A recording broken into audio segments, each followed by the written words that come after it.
Hello. Try and get everything into position. Is that better? So the light keeps dying.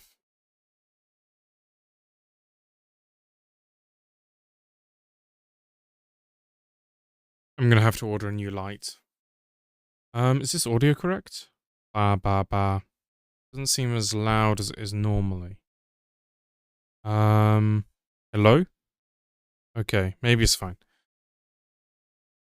Time to get everything in its place, in its home.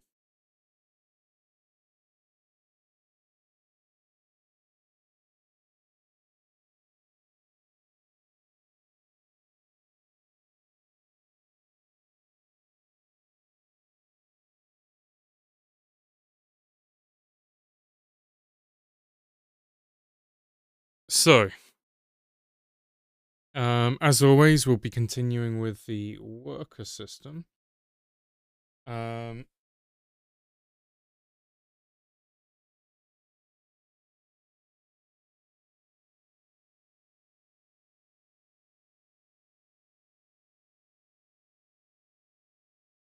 be diving in just a second. Just getting everything set up.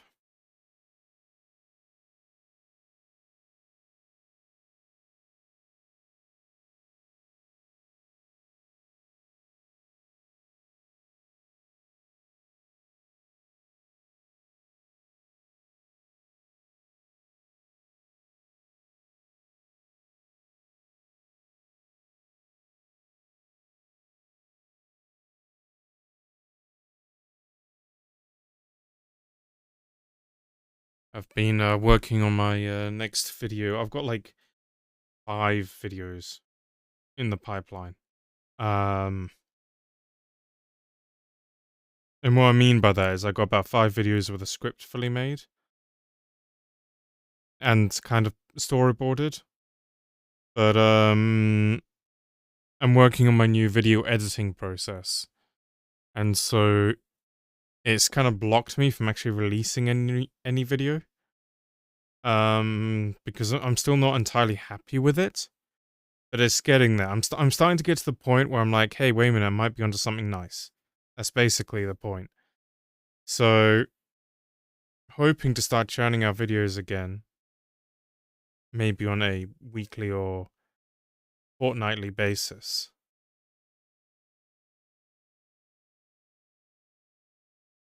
I was just having a look because one of them had just finished rendering. So I was just having a quick look.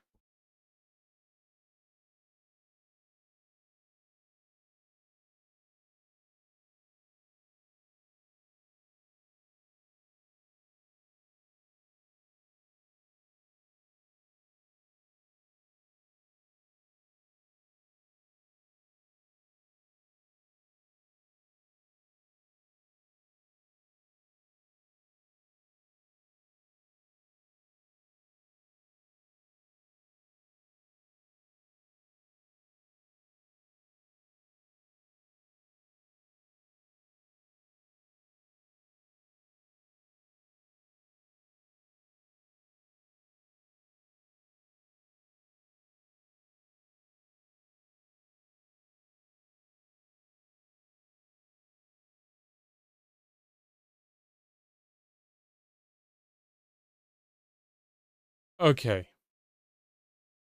So, well, time to dive in. Just having a think. So, I did some tidying up. I didn't really make any progress. Just did some tidying up, added some missing comments, fixed a bug or two.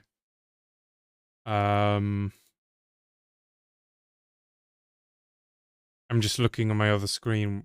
What is in my Git history? And the answer is not much. It's mostly just just mostly fixing comments because I was getting behind on the comments. I'm a bit less proactive with commenting on stream, and one of the main reason is for some reason when it comes time to write prose, It's very hard to do when you think someone's watching. I don't know what it is, when you try and write prose like a book or whatever. It can be more distracting when you think someone's watching. Um,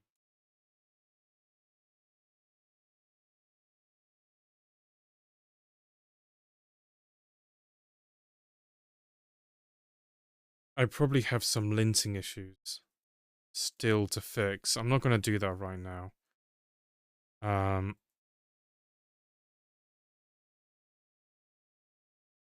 but I just want to see the current situation.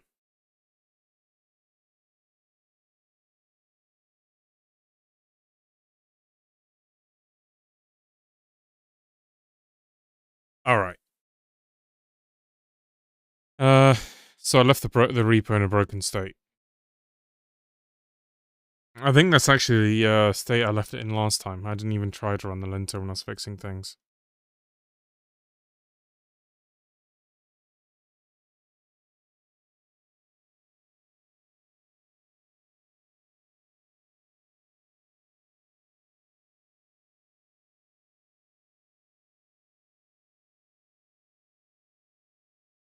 So,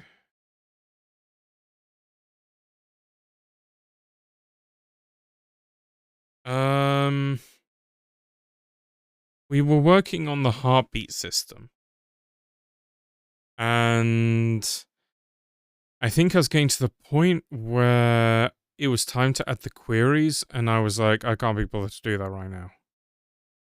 But potentially I'm wrong.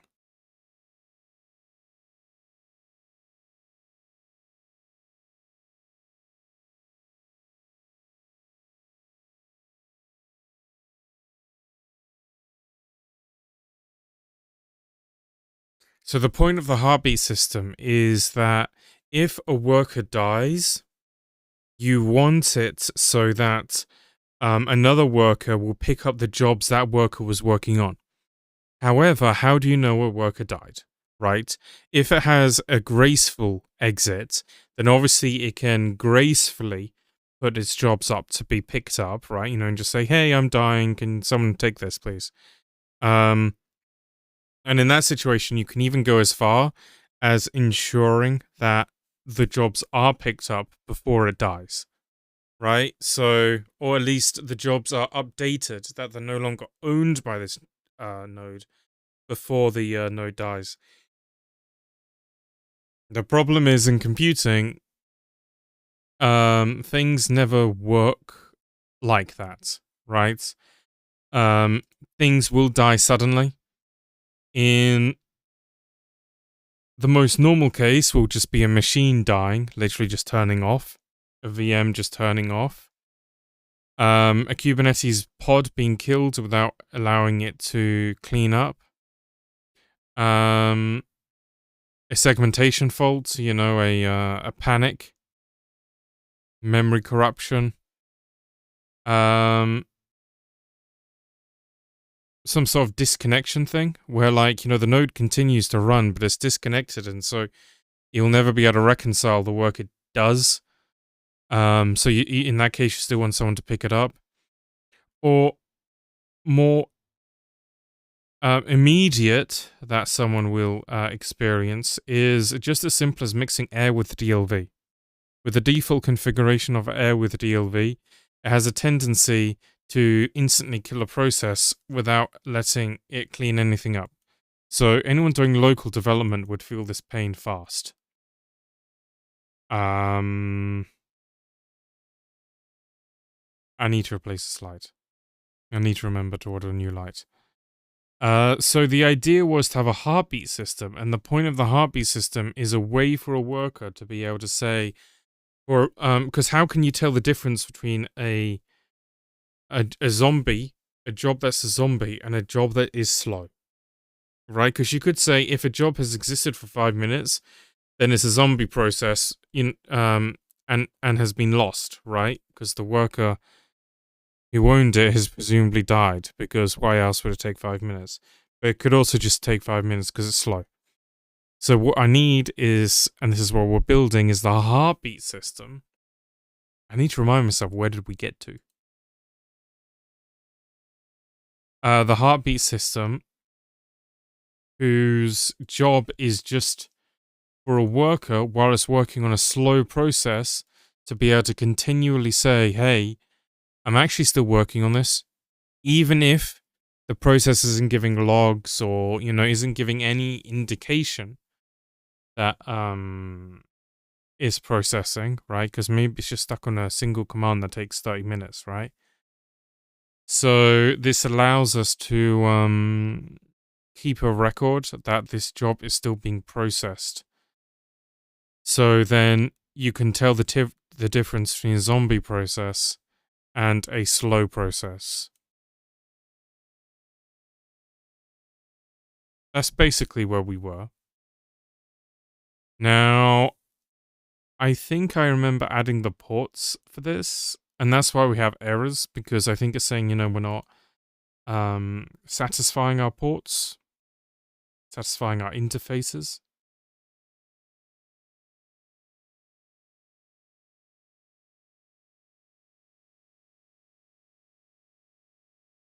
So we added it to the store,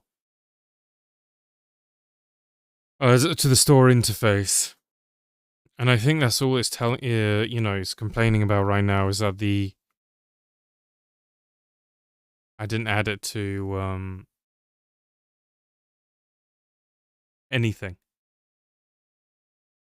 So my initial query was, did I add it to the migrations?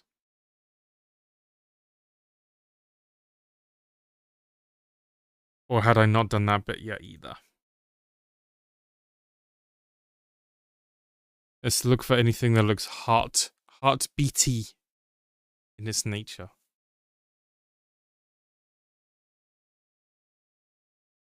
No. So I have no queries for it.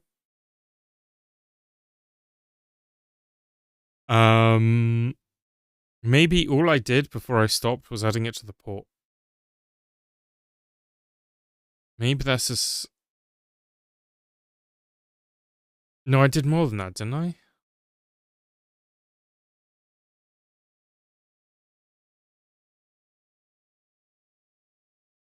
Well, I created the integration test.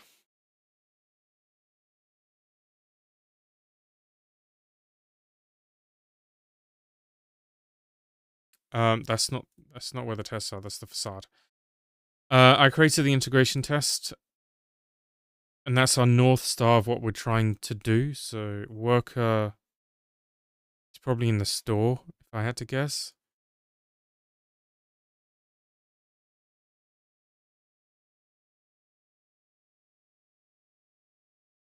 Yeah, so I have no error here because we added the interface.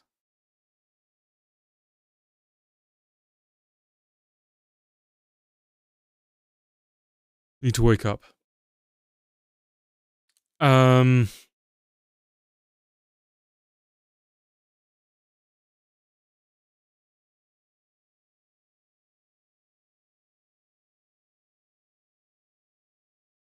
So the next thing is creating the queries. So eco.query name.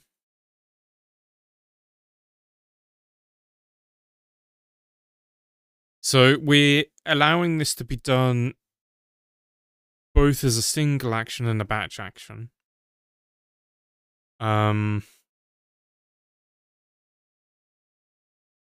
So before we start,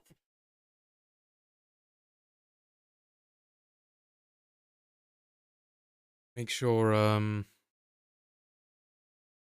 properly hydrated.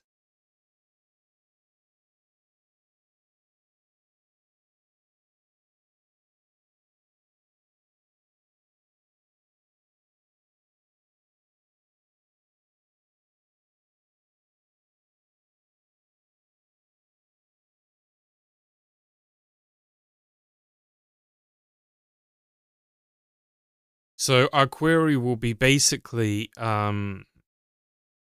signifying to the jobs that they have received a heartbeat. And what that will do is just set the claimed at time as a later time. Because our system is proto event sourced, we keep a track. We are able to determine the amount of times that a heartbeat has occurred. So we could also later on do things where, like, if a job is 2 days old, we'd easily be able to see that it's been heartbeated that many times. Because I can imagine some people would say, if a job is 2 days old, kill it anyway. That could also be a concept where a job could have a limited amount of heartbeats. We could say it's had a cardiac arrest, right? But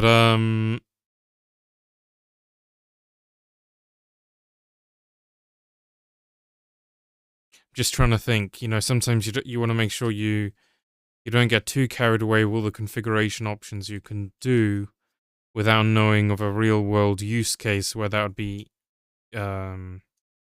useful. But it would help you, because jobs could be hung in different ways, right? What we're trying to avoid right now is a job being hung because it's a zombie job. But a job could also be hung just because the job itself is stuck in an infinite loop. And so being able to determine, or being able to say, a job shouldn't exist for more than X hours or shouldn't receive more than X heartbeats. Probably you'd base it based on the amount of hours rather than heartbeats, because heartbeats could be a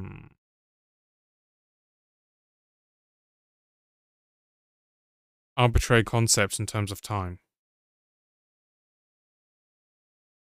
Whereas hours, in time since created is a more concrete metric to use.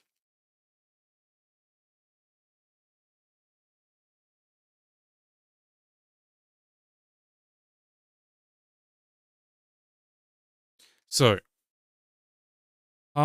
heartbeat job command exec.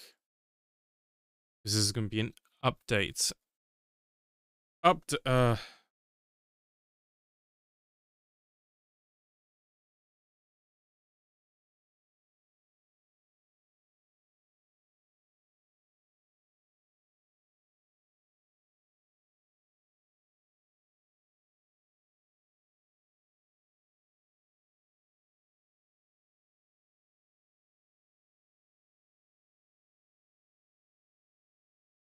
It wouldn't be an update at all. It'd be an insert.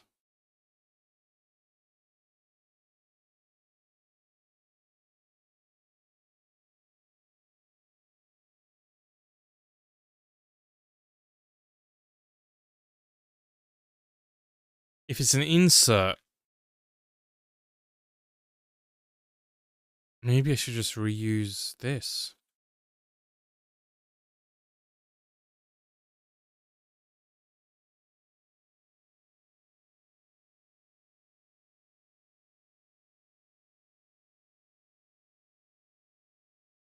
I'm thinking I actually just need to reuse this.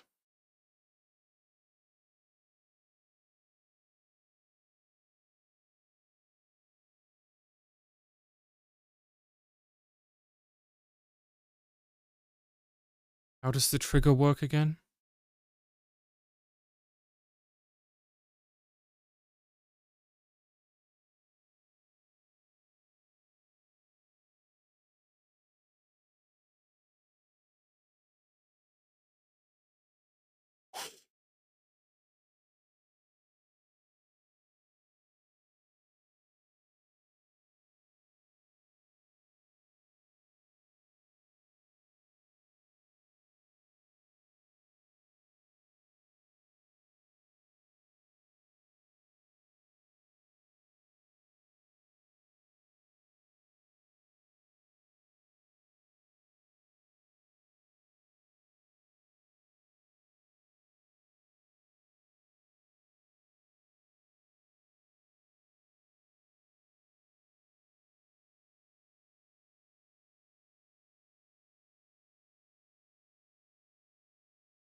think I'm going to want to reuse this scaffolding. So, what do I want to do first? What's this? Which file's this? This is the DAL core.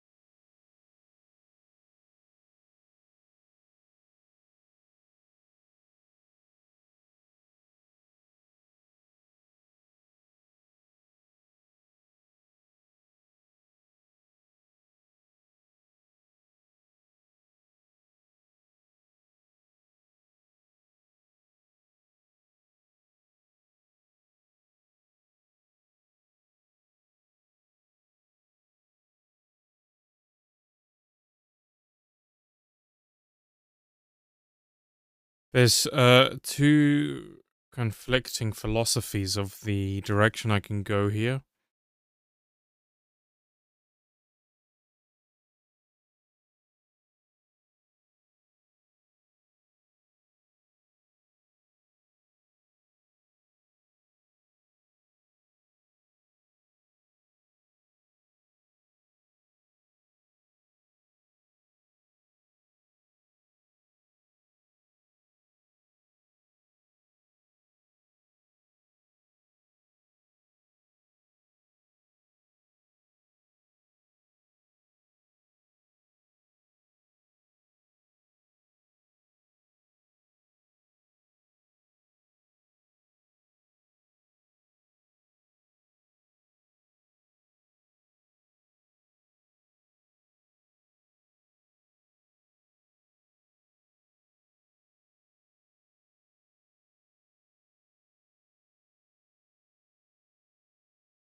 I'm having a conflict of implementation I'm trying to think through.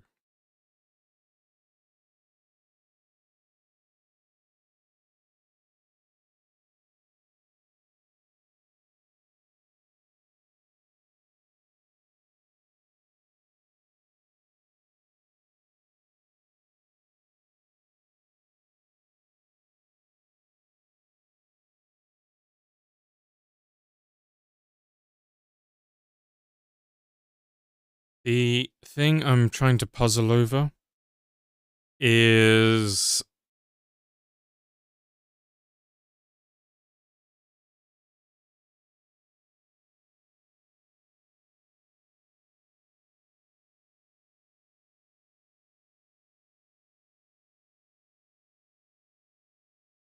would I be causing too much noise and fluff in the database if I cause an update for every heartbeat?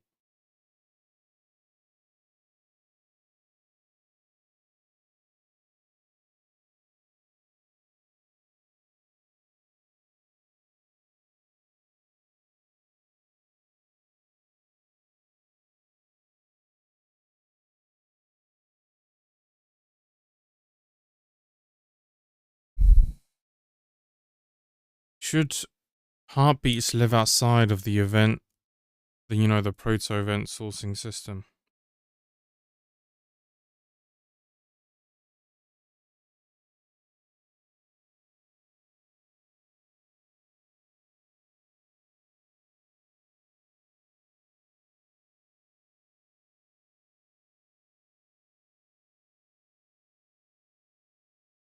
That's a real conundrum.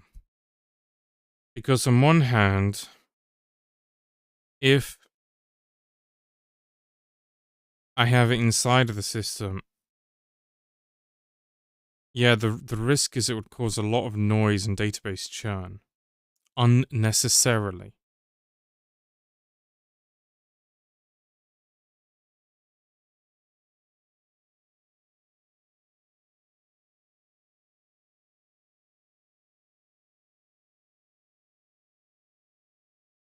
It's actually a good example of having a real full event sourcing database, unlike what I've done. Because that would be an instance where a full event sourcing implementation would actually shine, probably, because it wouldn't create so much cruft.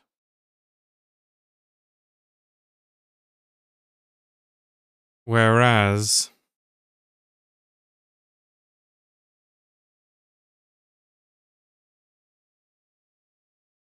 if I have it outside of the that system, obviously would lose the history. But I think the most important thing isn't that we'd lose the history, it's that we'll just be breaking our model.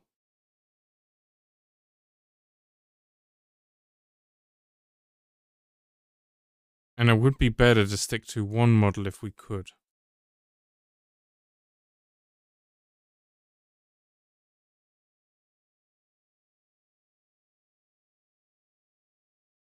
I'm trying to figure out how many jobs are people likely going to have active at once, and how often are the heartbeats likely to even hit? Because for most people, a job is probably going to be finished before a heartbeat ever triggers on it. Because a heartbeat only ever triggers when something's running.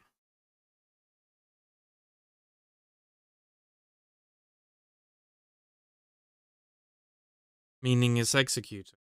It never processes while it's scheduled or to be running. So it only activates when it's running. Most jobs will probably finish before a single heartbeat triggers.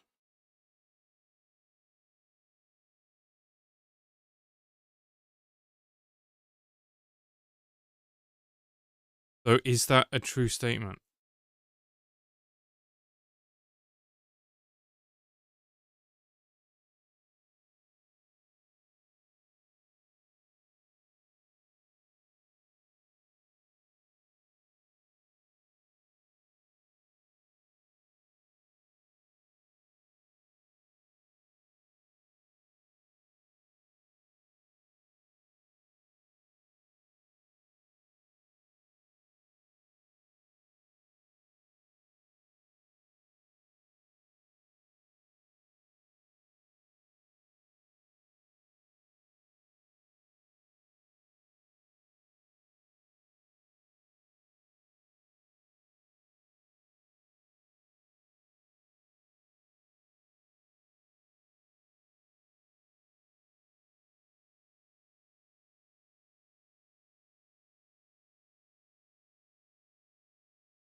It's times like this that you want metrics.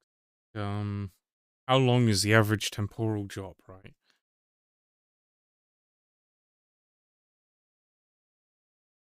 I'm probably not going to find anything from Googling that. Temporal Golang?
I'm currently leaning to appending. and using my existing system. Just because I probably need to prove it's a problem before I try and work around it.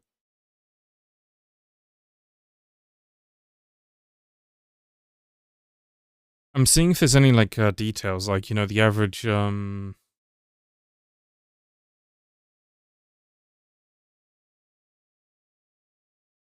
what's the average background job is probably just seconds. Surely 99% of jobs don't trigger a heartbeat. Therefore, the concern of causing database churn is probably minimal.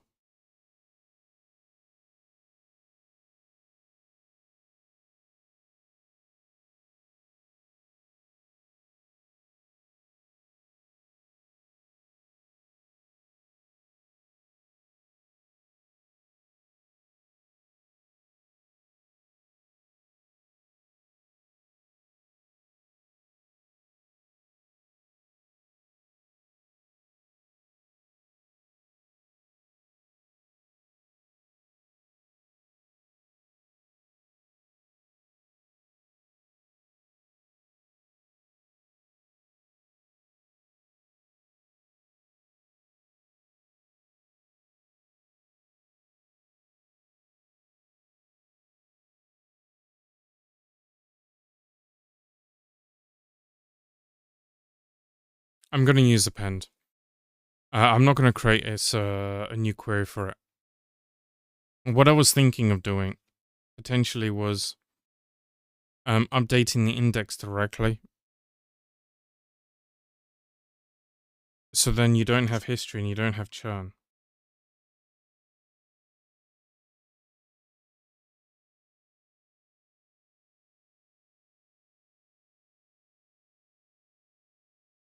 But I think it is better to stick with my current system for the history stuff I was talking about and all of that. So, I'm going to have to start adding these things to the store.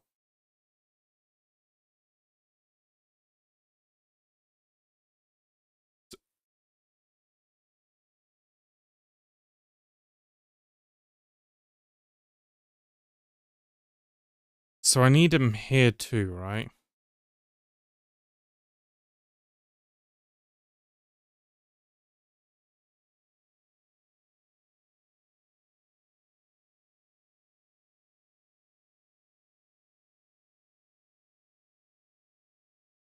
In this, we don't use many. We plural. I'll get rid of the comment to know that I need to redo it.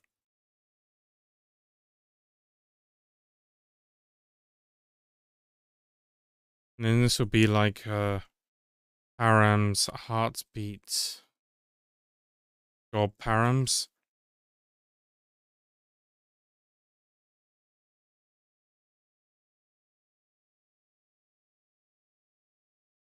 Heartbeat, jobs params.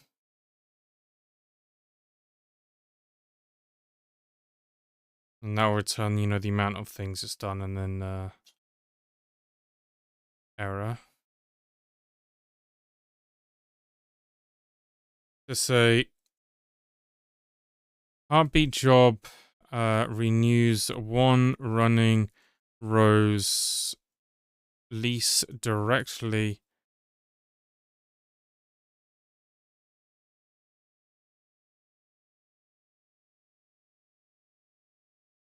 One running jobs lease.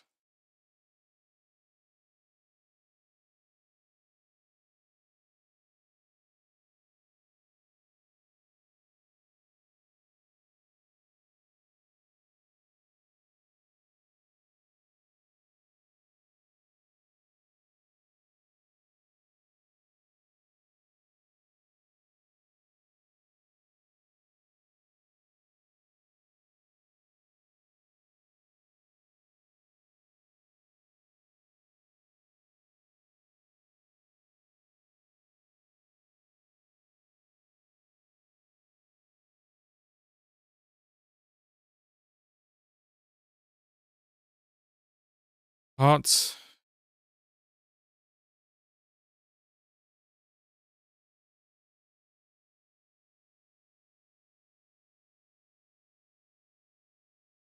It should really be heartbeat jobs.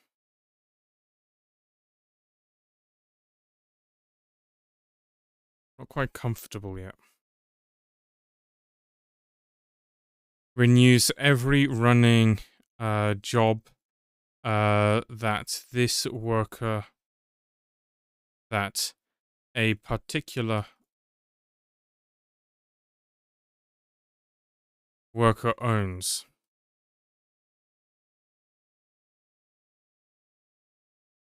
News every running jobs lease that a particular worker owns.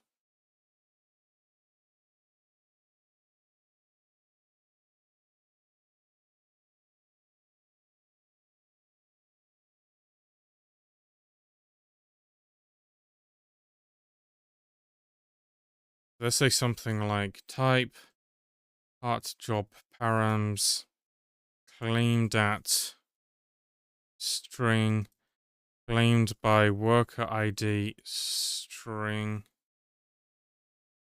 Oh my god. Job ID string updated at string. Type part. I'm not with it yet. Heartbeat job jobs params.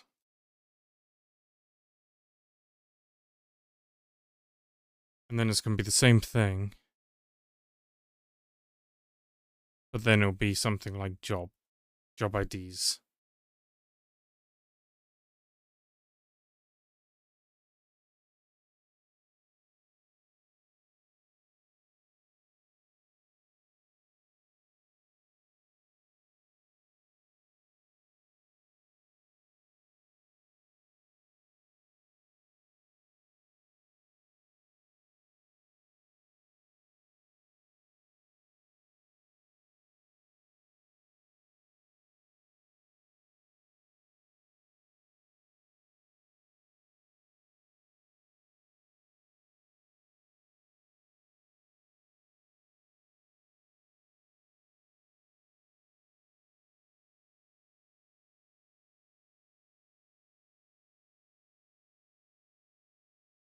I'm just letting this decision sit with me for a second.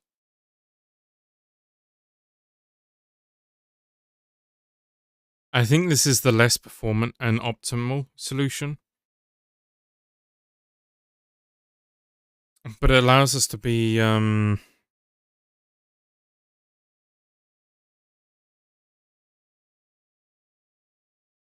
idiomatic with ourselves, I guess you could say. I think I have to first determine it's a problem.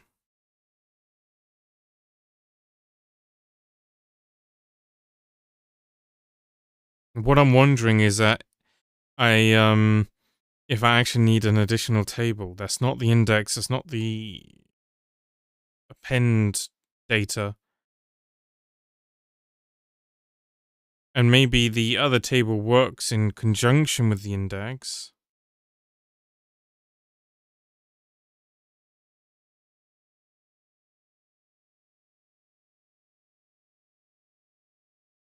And could be more like a,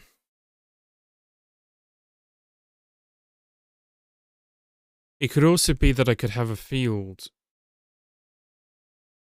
which is kind of like a JSON thing that has a log. You know, you can use the SQLite or Postgres JSON commands. It feels kind of wrong, though, to do that.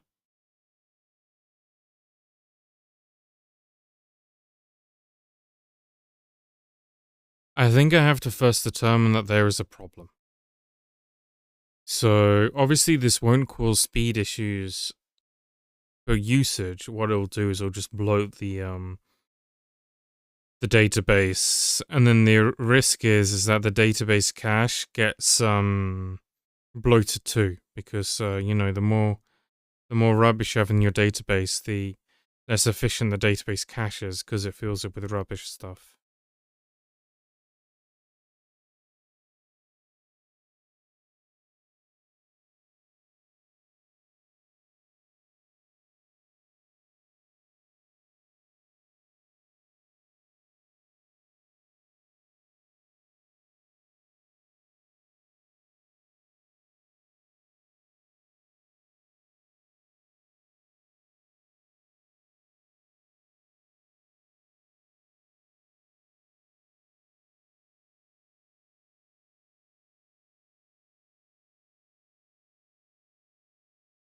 So it would make it something like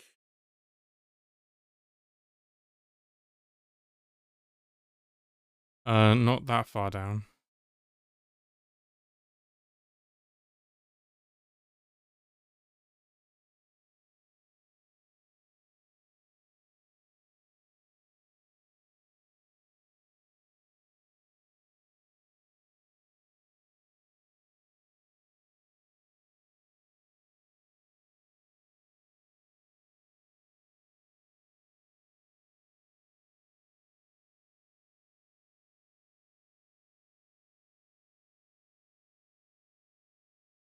If let's check the context. If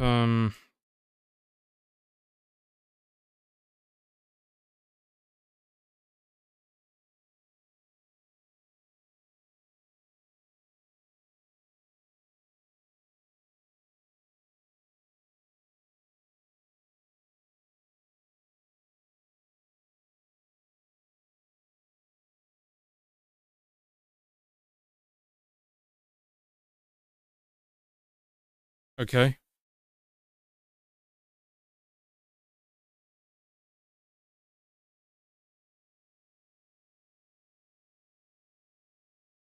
Heartbeat renews the visibility lease on a single in-flight job.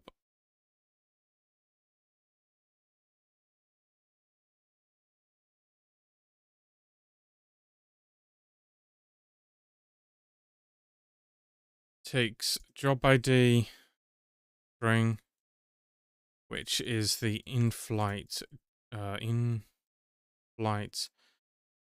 job to renew. Takes worker ID, not walker ID, worker ID, which must still own the lease for the renewal to returns error when the context is no longer valid.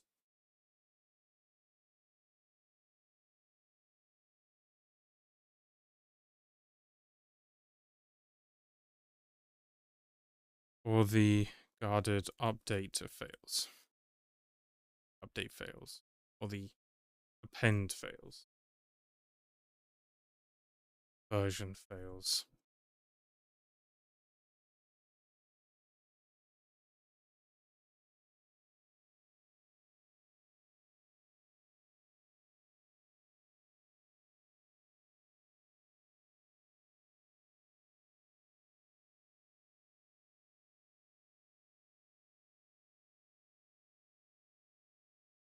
This prevents jobs from, what do we call it in our test?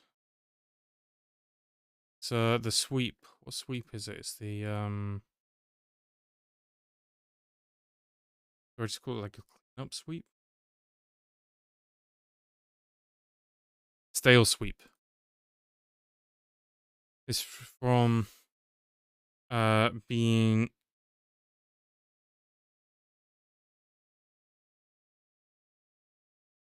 reclaimed by the stale sweep.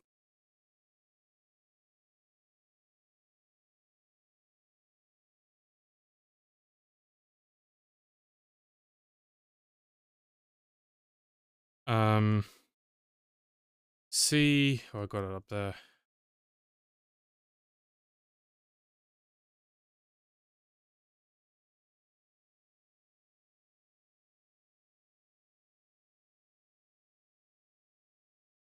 I don't need this, do I? Actually, think about it.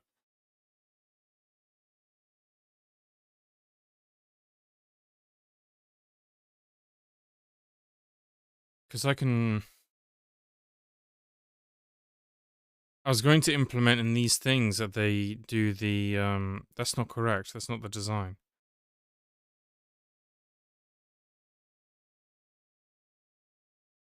I can just do it like this. Yeah.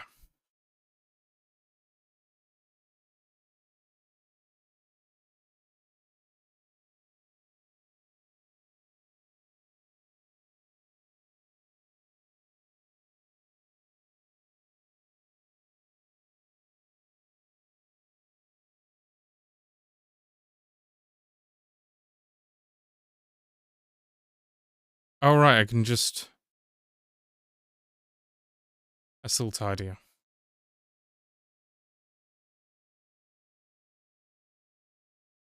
Let's move this up, actually.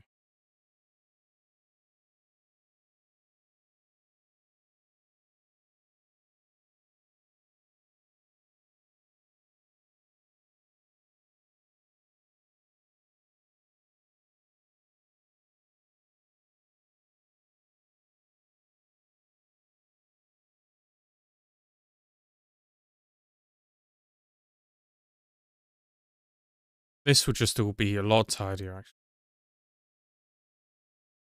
Well,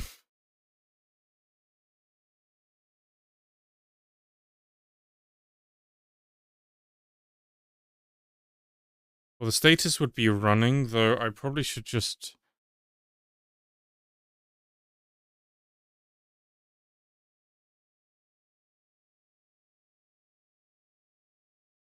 Someone can say params dot claimed at. Claimed at. That would be c dot now.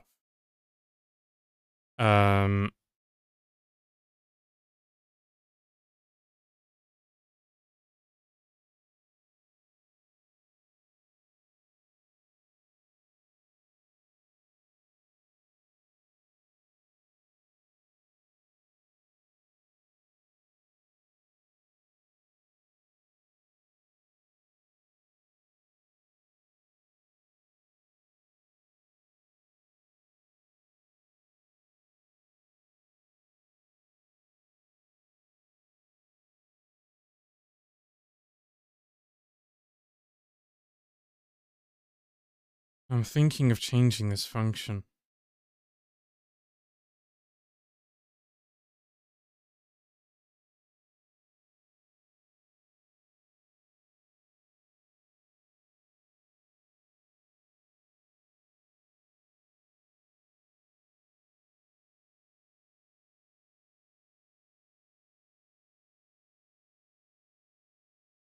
I'm thinking of doing some tidying up here.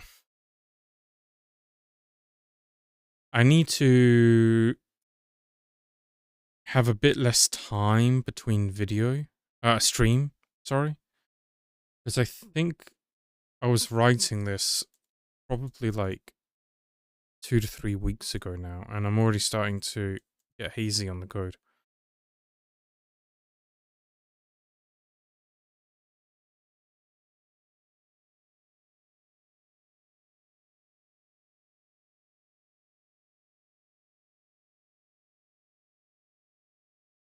I'm going to change this implementation so that it's a bit more reusable than what I have right now. So what I'm going to do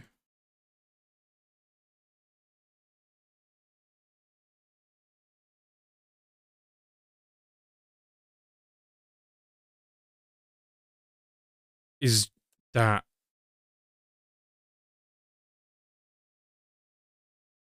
So it was event then status. So I'm going to get rid of that. You will be a string.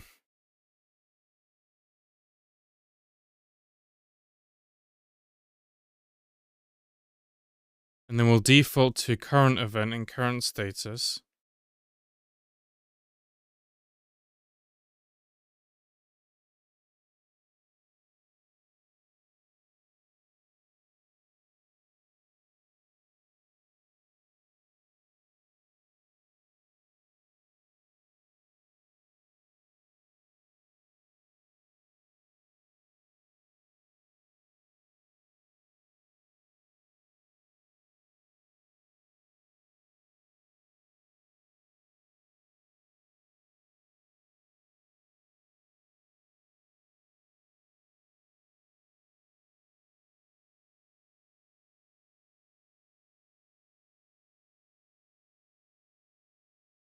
Just thinking of the best way to tidy this up.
I'm actually thinking that this isn't the best structure to use.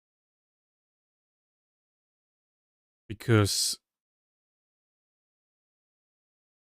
this really is for changing between statuses. And the reason why I say that is because we're purging so much information when we add to it. So we don't actually want to use that.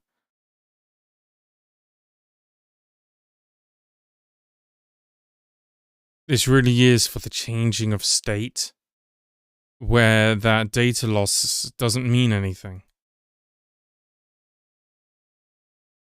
What we want here is a bit more of a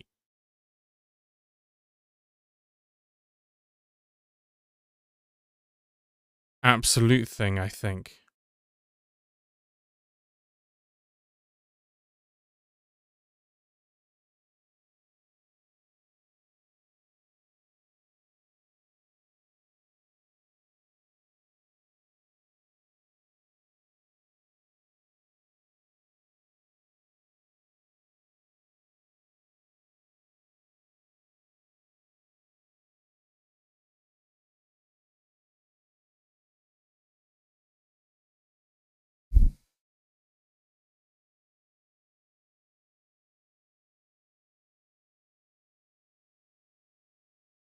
I'm wondering if I do want to continue down the route I started on.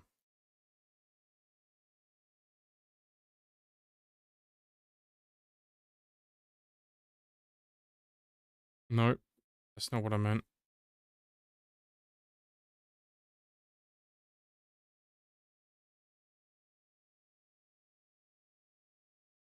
Yeah. I think I do actually want to have a specific query for it, after all, but just not an update and insert.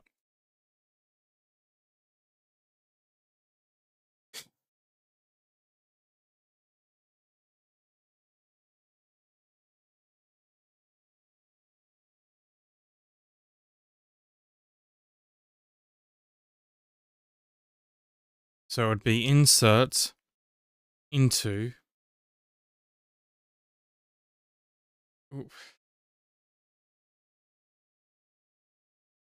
Which database am I doing here? This is SQLite. Insert into job versions.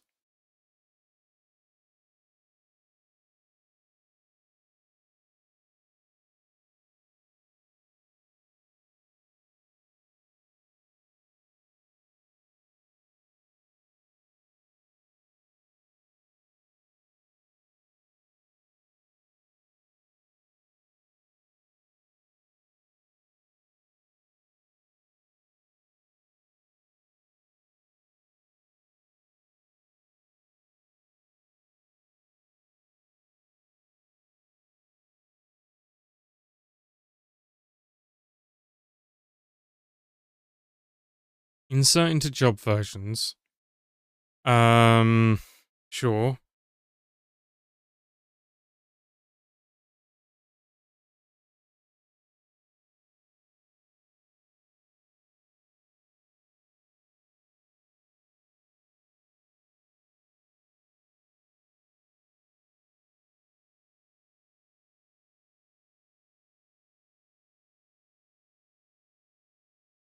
Can't you do insert into from a select?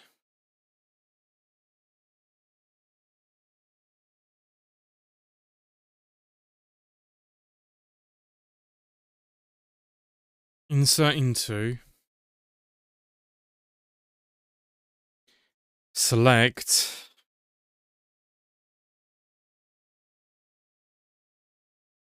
Job ID. Well, the event would be heartbeats. Status running. So really I could just maintain that. Even though it should be running, because it makes sense. Priority. Scheduled at. Attempt.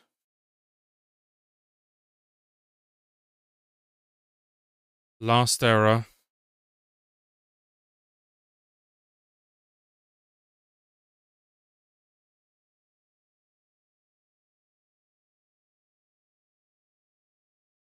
I'm trying to think if that makes sense. To copy over the last error or not. And how can something have a result if it's running?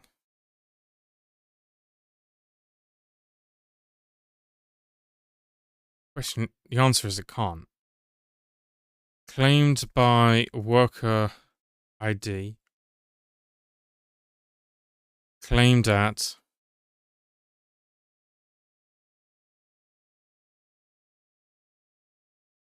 I guess we could do delete that. Just.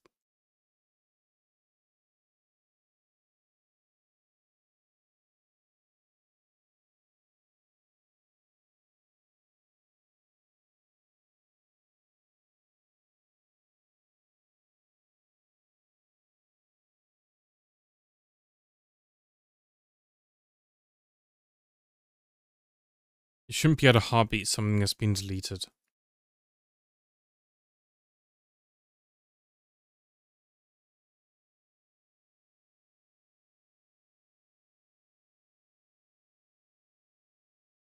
From.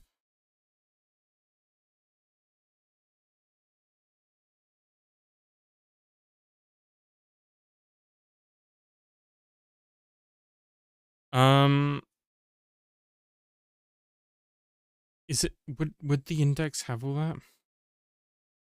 Or am I gonna have to find the latest version?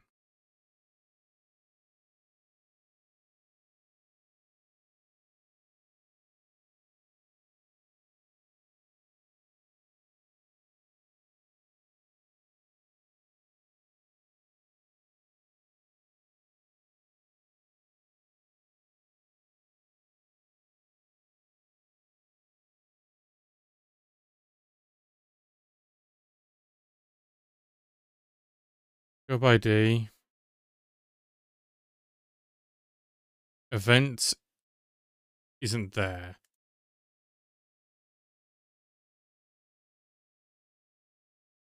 Priority. Scheduled at. Attempt. Claimed by worker ID. Claimed at. From job index. Where job ID equals.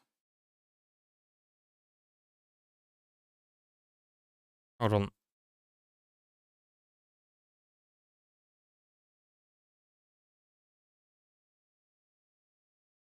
We'd also want to do it like this, wouldn't we?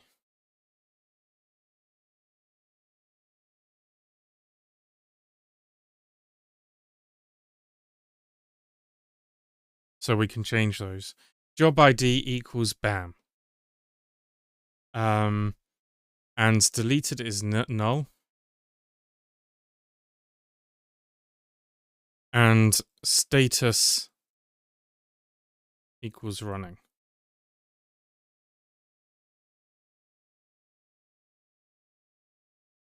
Now, my only concern here is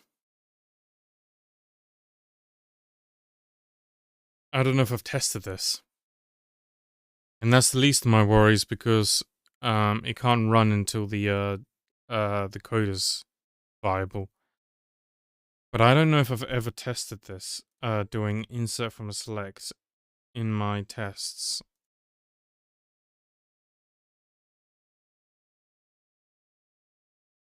But it should be possible.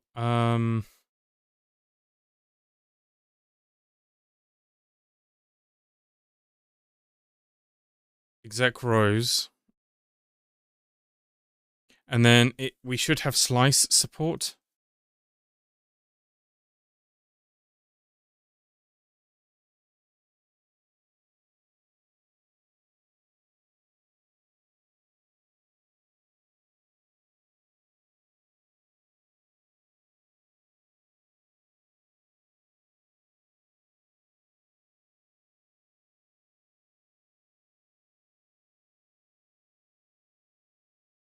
I'm trying to remember which way around the SQLite syntax is.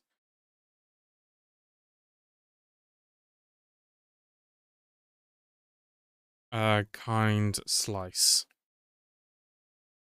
And then the first part looks the same.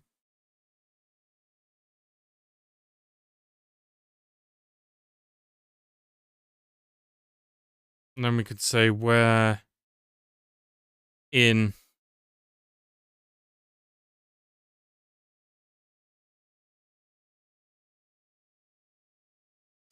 we also need to filter by the claims by worker ID.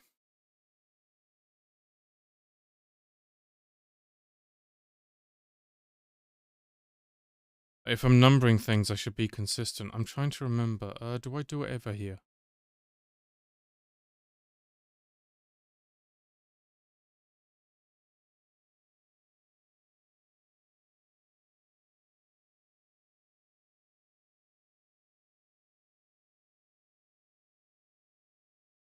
Yeah, that's the correct way to number them.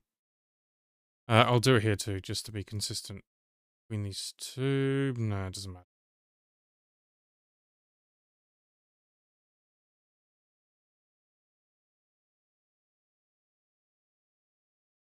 And then in Postgres,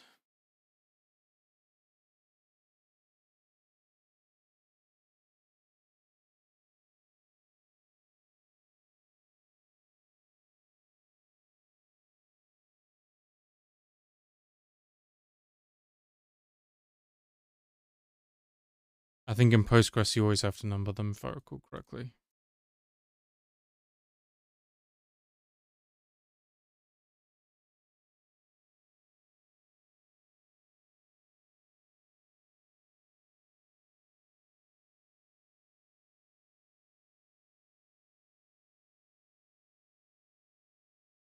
So I'm going to want to initialize all these things to stop all the errors.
We might be diving into the DAL.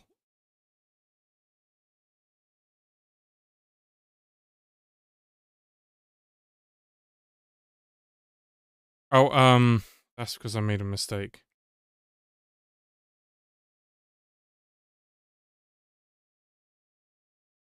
All of the Postgres things are prefixed.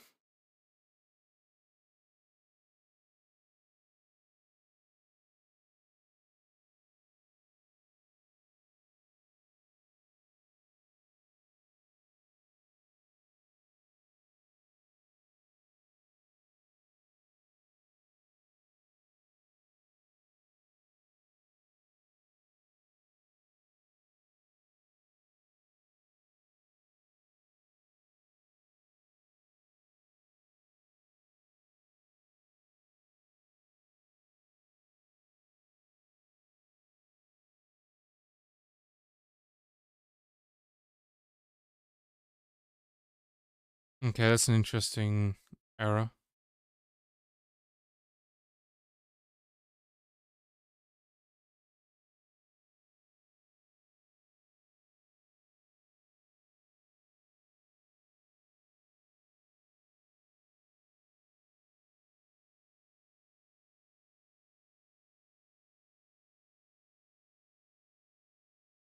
I'll have a look at that afterwards. Let's see what our query generated and if it looks good.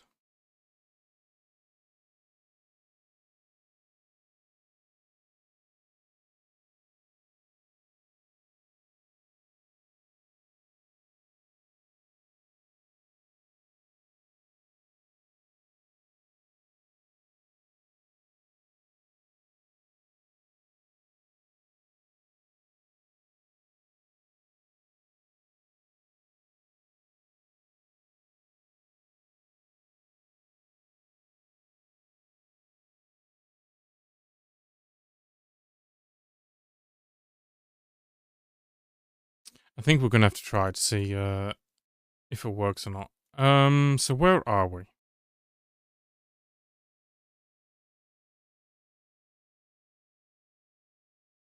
So I don't want to do this. I want to use what I've just built.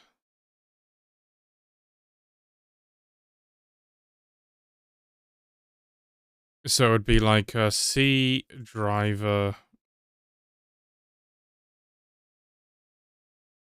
So this isn't calling what I just built. This is calling the thing in the other file, which we need to build.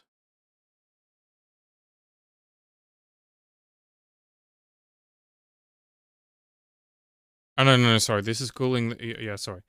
This is calling the, it's implemented in the, database. Yeah.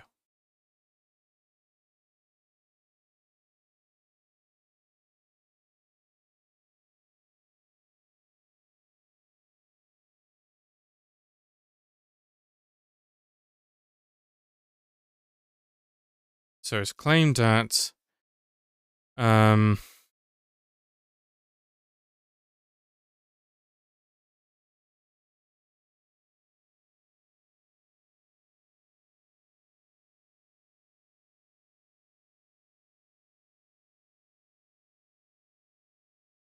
claimed by worker ID.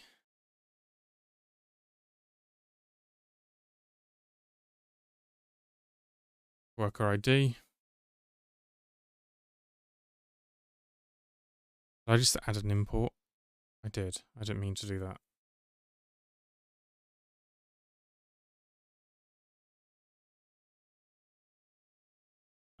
Job ID.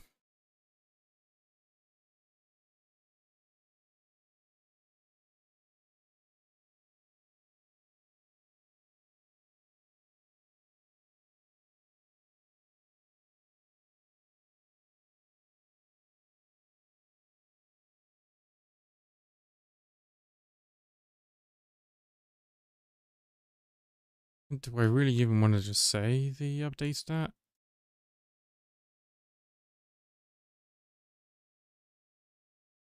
Isn't that automatic?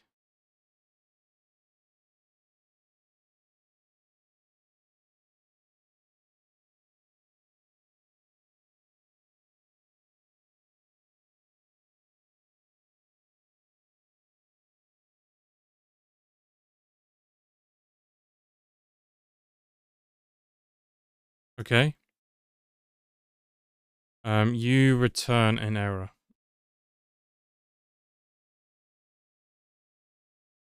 If error equals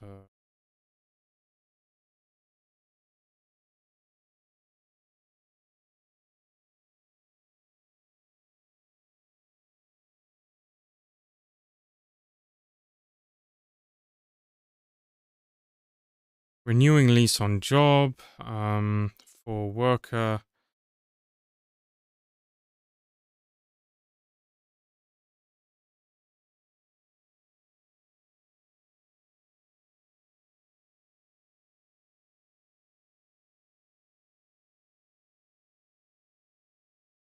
Return nil.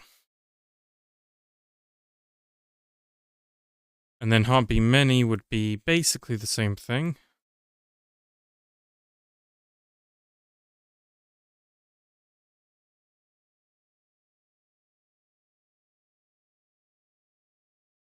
But you would return the amount of things you've renewed. So renewed.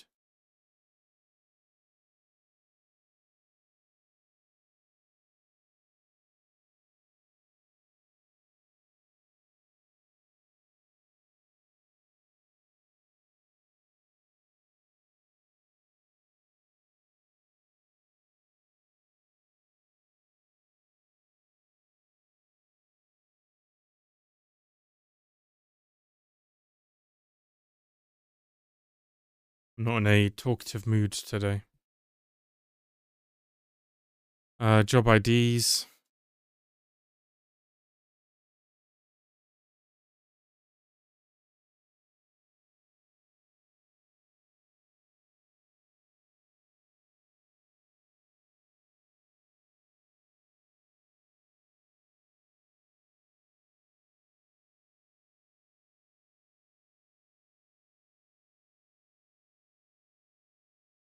We can also do a quick return, an early return, if job IDs dot length. Okay, I wasn't in Golang. It acts differently. In Goland, yeah, okay, that's what I wanted. Is 0 return 0 nil.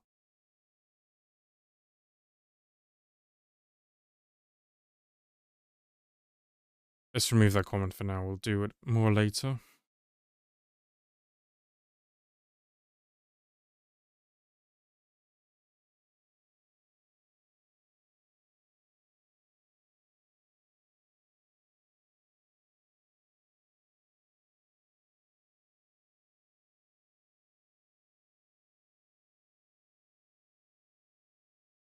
So now it's time to do it for the database, and this will just be very easy. Return d.queries heartbeat job context, and then we're just going to remap everything.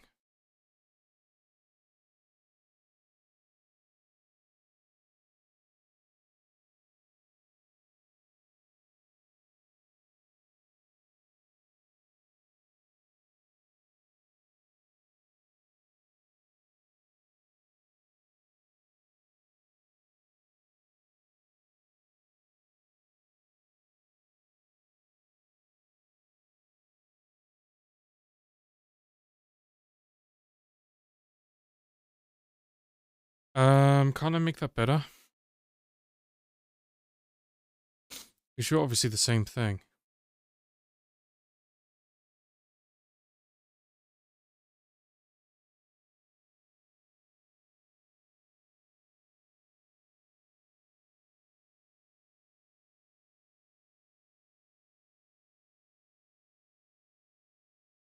Yeah.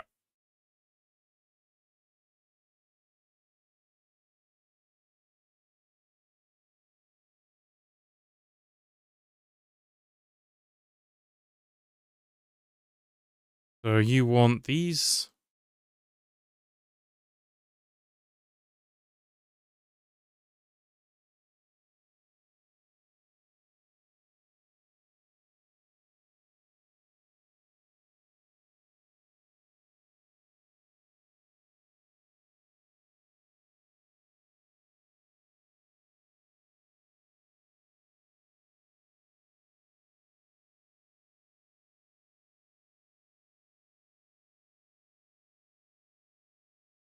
Yeah, I'm noticing that I'm definitely not in a too much of a talkative mood today. Um,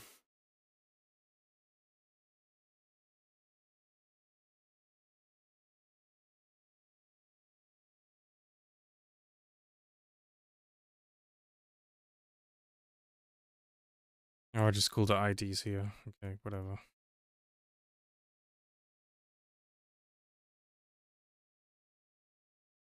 And then I think this is identical code for SQL. Sorry, for Postgres.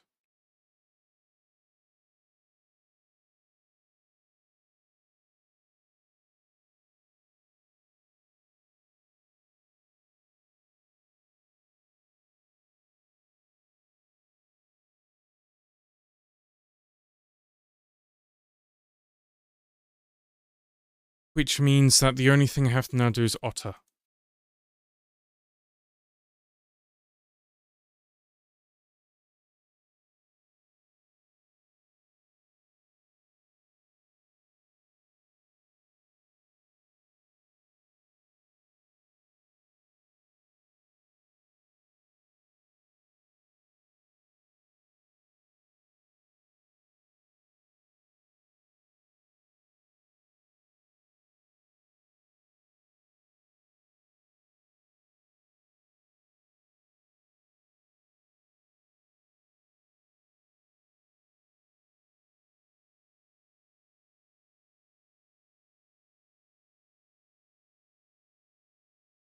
Um,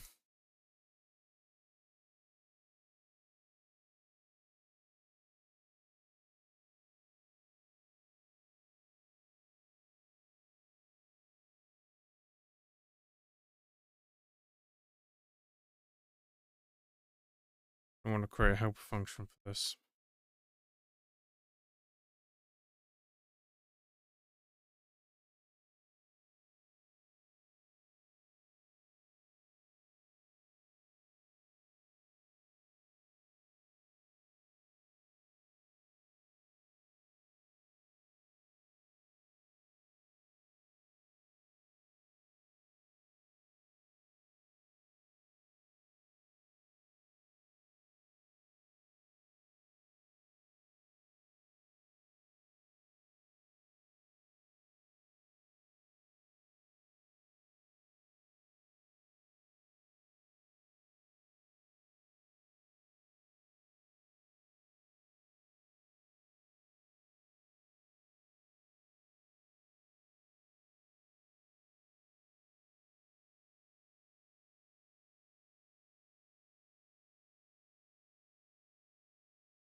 Current status, basically reproducing the query from SQL.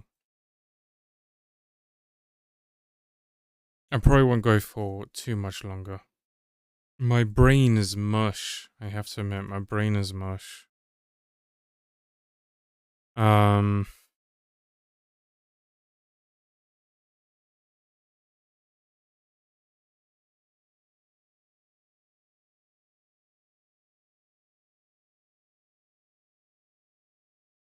d.append version entry.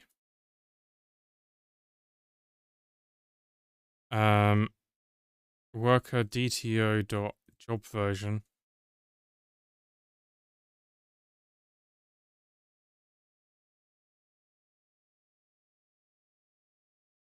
That's a lot of options.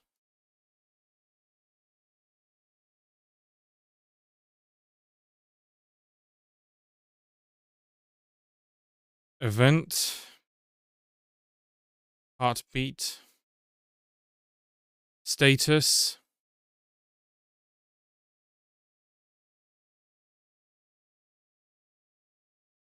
Priority is current priority. Scheduled at. Current dot scheduled at. Need attempt.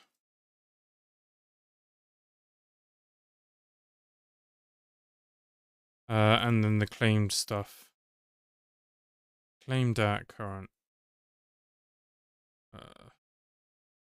I need now. I have now. Claimed by worker ID. Worker ID.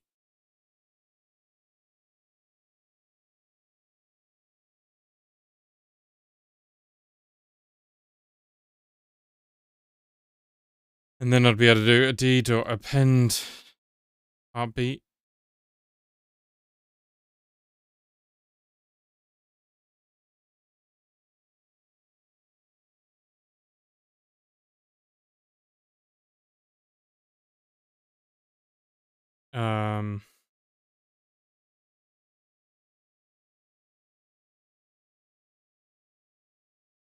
Sorry, it's not C, it's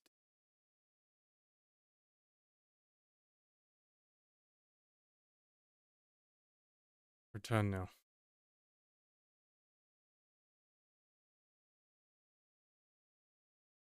I'm gonna have to go over this code afterwards because I'm probably doing some really messed up code right now. So the same logic we did in the other one, but now it's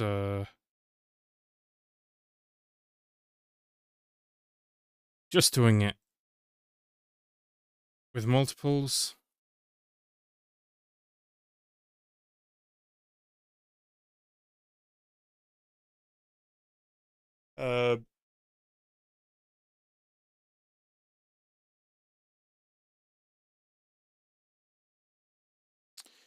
For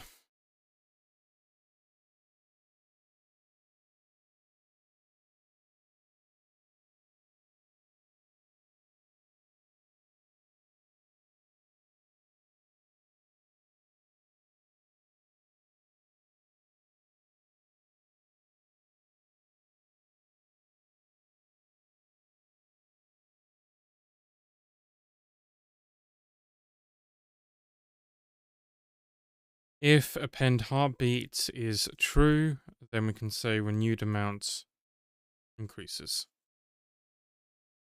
So then we can just say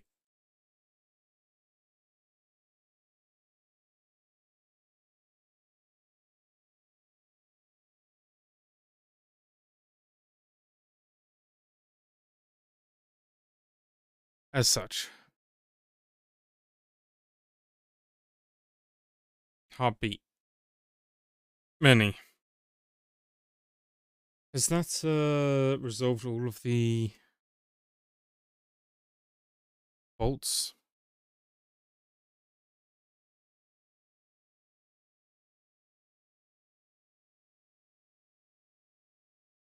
So one test runs, it's not our test though.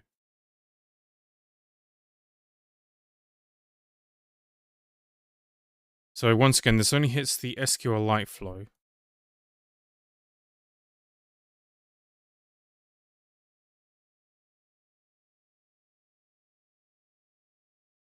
Both pass.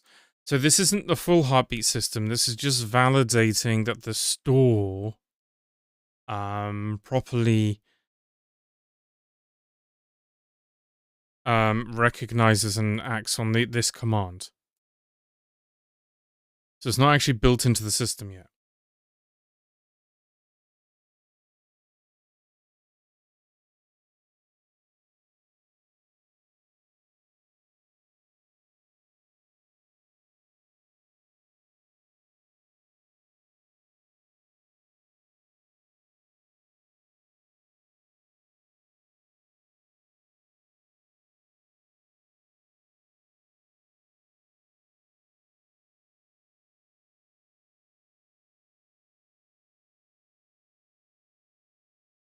I might just do another 2-hour stream today. Keep it short. So now what we're going to need to do is we're going to need to have a full flow worker, which is actually testing this full flow because it's not wired up full flow yet. But we need to actually test this full flow. Yeah, slow worker.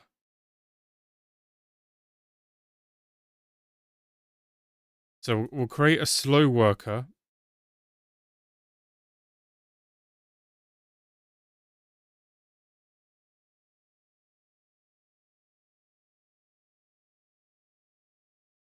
And we'll give it a work thing that takes a lot of time.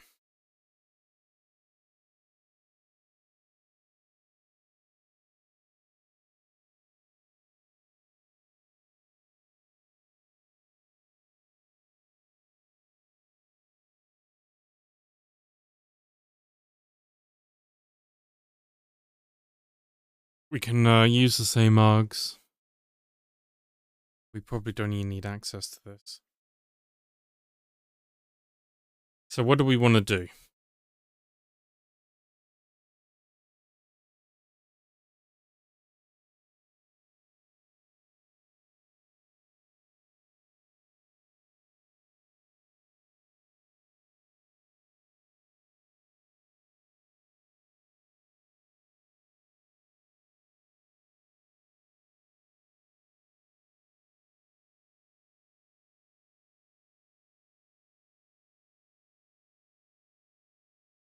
We could just hang it for a certain period of time.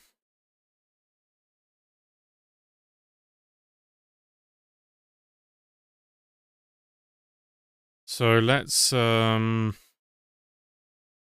record the amount of times it's ran. We'll do that with atomic. And then we'll allow us to configure a delay for it.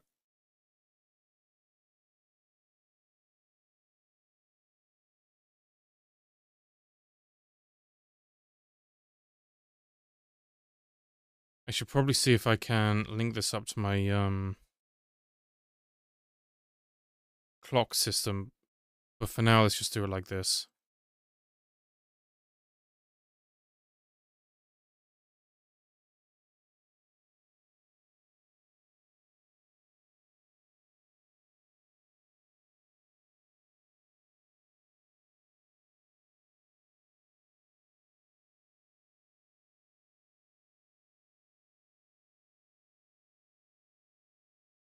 And let's record that we've run it. So w.ran.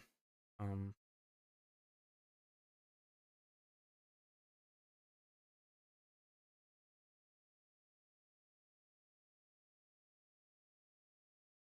then we can build the actual test for it.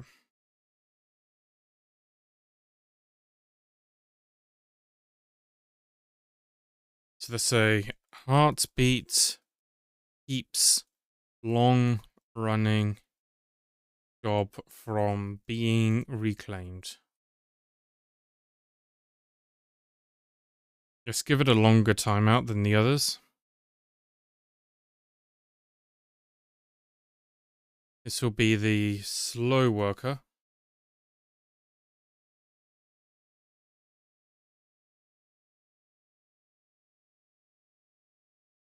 We're probably going to want to play around with the timings because obviously by default we're not sweeping this fast.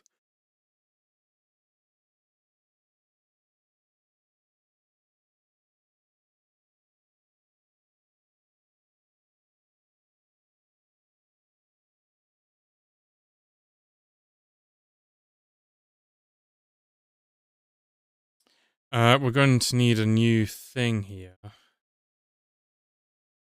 Where am I? So this we will need a heartbeats interval, so we can configure that for the testing. So then we could say with heartbeat interval.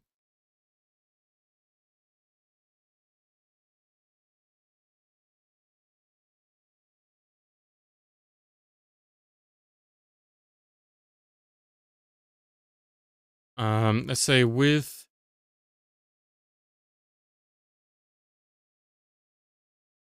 visibility timeout, we could make that really short.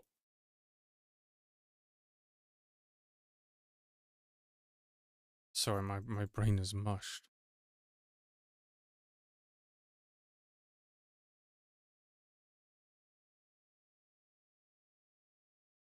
So obviously, you normally visibility timeout would probably be in the minute range, and heartbeat interval would also be in the minute range. But let's try and make them, the visibility timeout will be a second, and the heartbeat interval will be 250 milliseconds, just for the purpose of the test.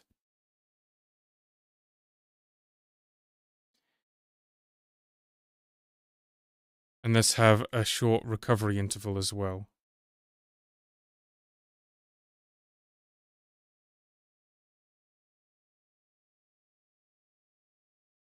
What am I building? So what I'm building right now. First of all, I'm tired as fuck. I have my own. See if I can show you.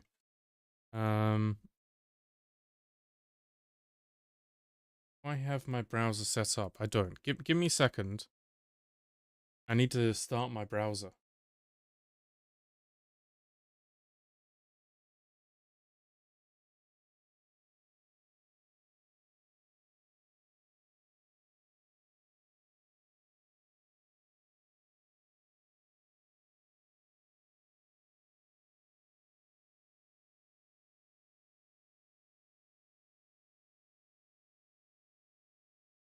So I have my own framework for Golang called Pico. I've been building it over the past 6 a.m. It's 5 a.m. for me, so I'm just tired as fuck. I've actually just woken up, so I've been I accidentally messed up my sleep, so it's actually technically early for me, but my circadian rhythm is complaining. But I have my own framework for Golang, which I use to make my applications and my websites. It's been built up over the past 5 years, about that time, and it does quite a lot. It's quite a huge framework. It does front end. This whole website, the front end, HTML, CSS, and all that. Is made through the framework. And the way that it fundamentally works is it allows you to write single file components similar to Vue or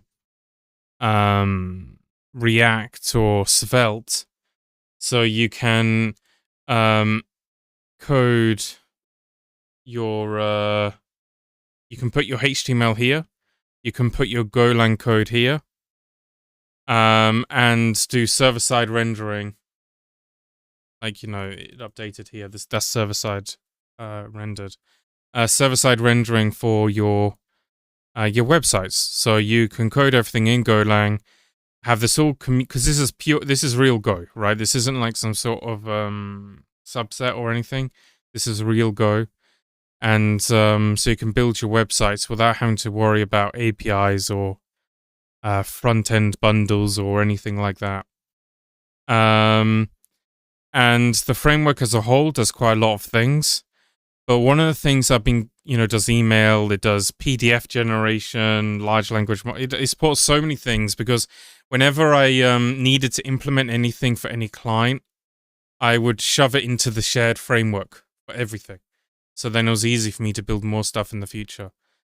But one of the things that's been always annoying me is I don't have a shared worker system for my framework. Like you get River or, Temporal. There's lots of existing worker systems, but I want one built into my framework. Right now, I always roll my own for different clients. Bundle my own, and I have different levels of maturity and reliability of them. And so the idea is I want to bundle a proper worker system into my framework for Golang. One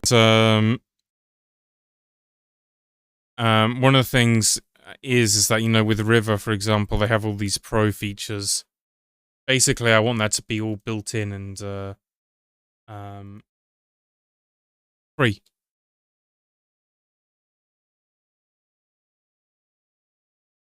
I've paused because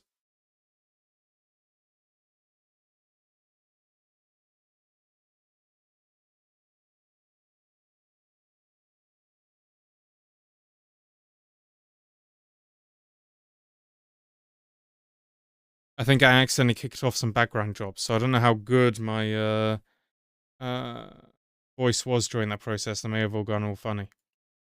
Um,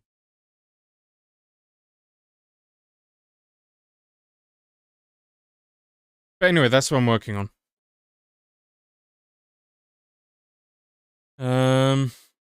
So yeah, just building out the worker system.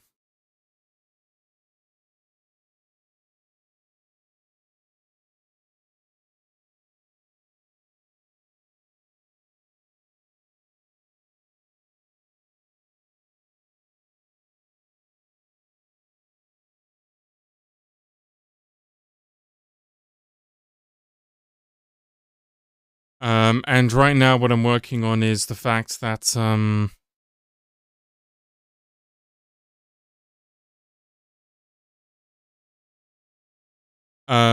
when jobs when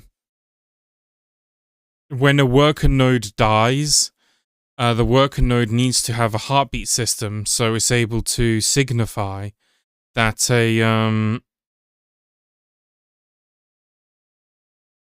that jobs which are slow are still being processed and they're not dead, right? So what you could risk is having, say, a zombie job where the zombie job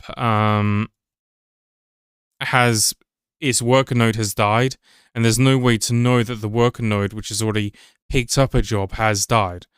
So what I'm implementing is the heartbeat system, which basically, if you have a slow job, it continually labels the slow job as the fact that the worker is still monitoring it. So you can tell the difference between a slow job and a zombie job, basically. And now I'm writing the test to prove that. Hopefully that will make sense.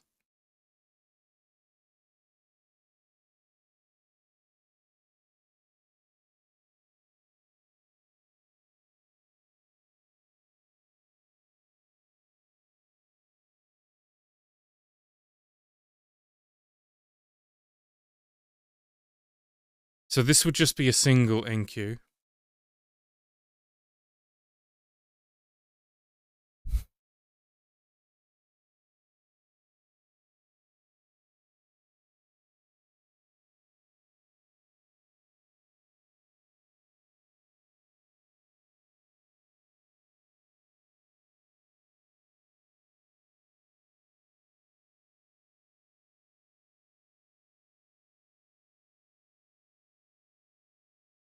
How do I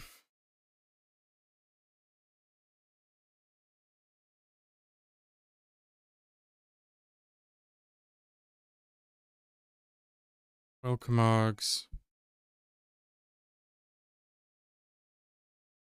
Let's give it a user ID. Let's just say slow.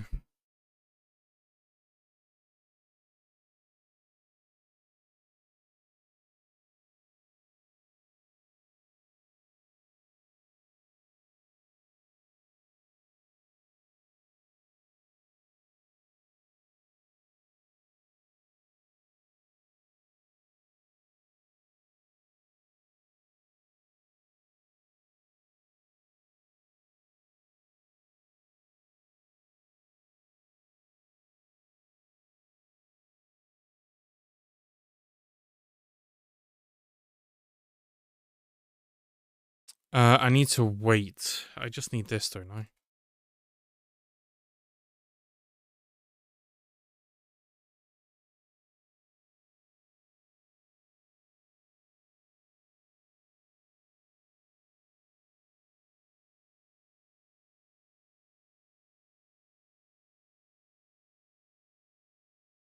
Hello, Tick Tick. How are you doing?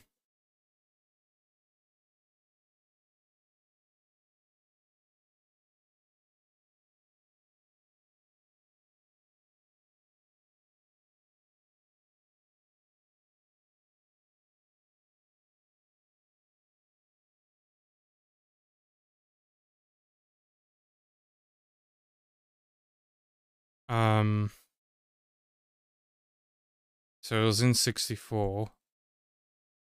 Let's prove that it ran once. My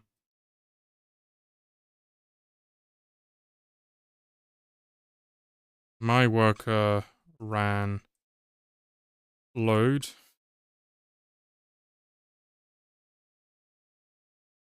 So what we're going to prove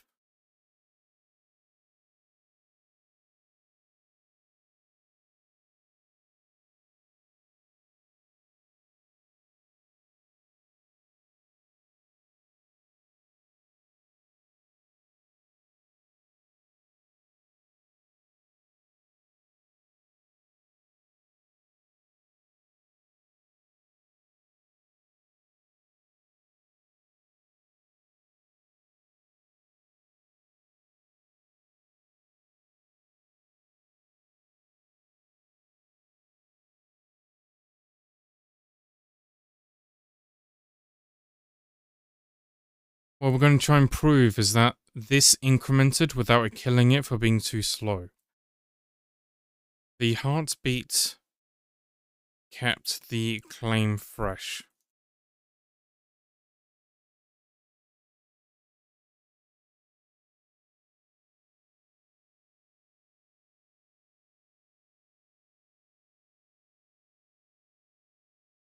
So this won't work yet because we've not wired it in.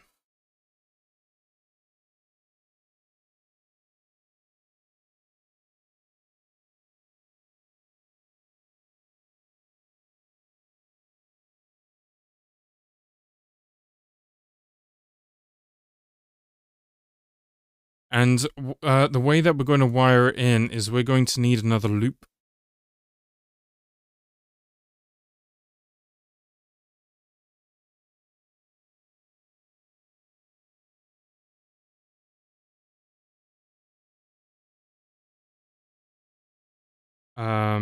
Loops. Start loops. So we're going to need to spawn another loop for the heartbeat. So there'll be like run heartbeat loop.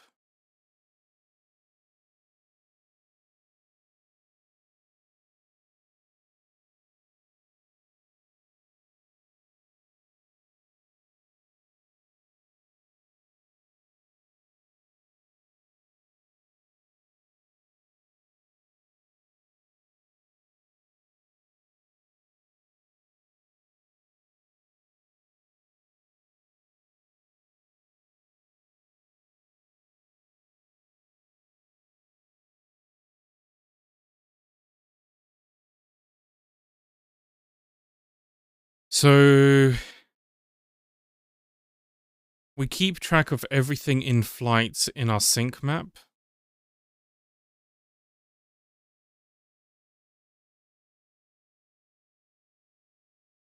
So we're going to need that in order to know what to heartbeat.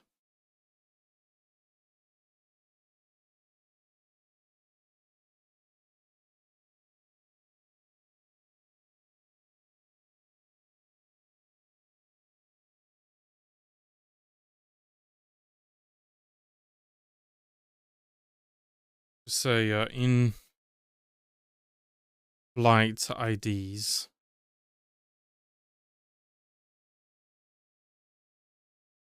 IDs make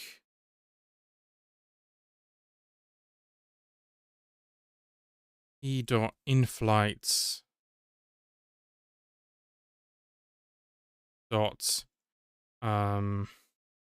range func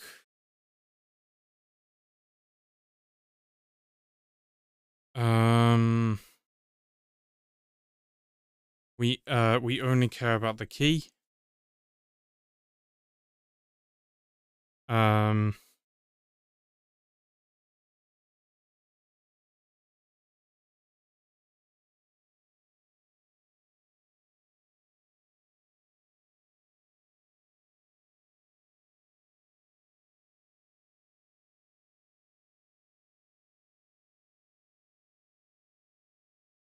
We'd want to make sure we can convert it to a string. So vid key dot string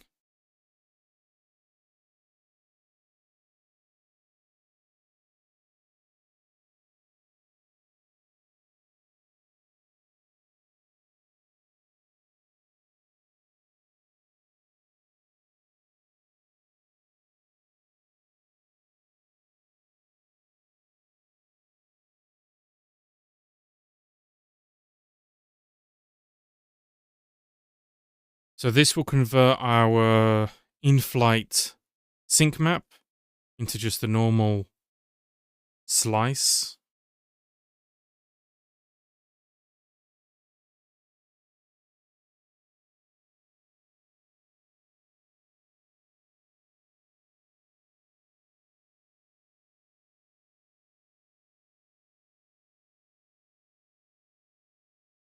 Slice of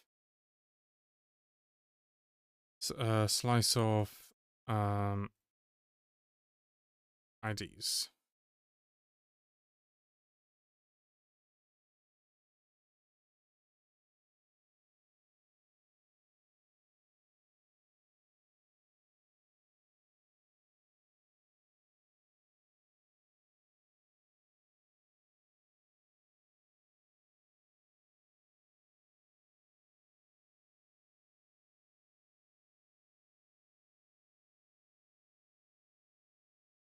I'm not sure. I'm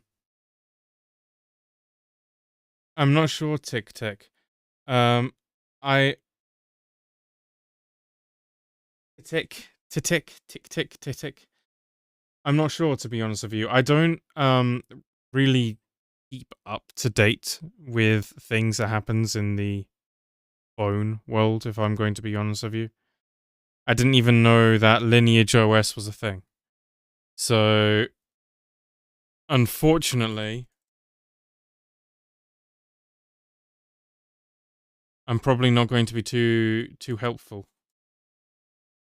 When it comes to my phone,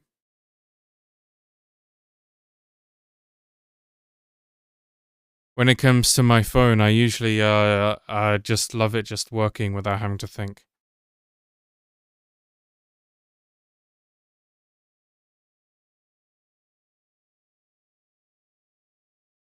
It looks interesting though, if I'm going to be honest with you.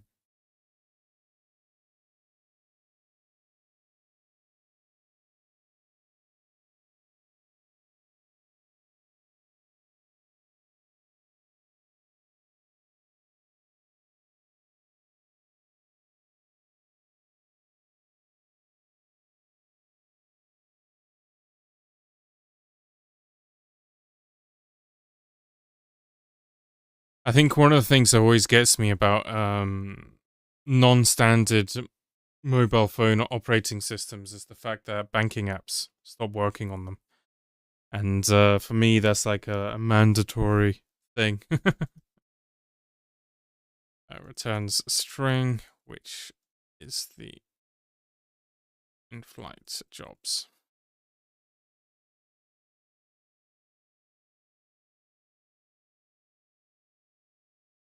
Converts.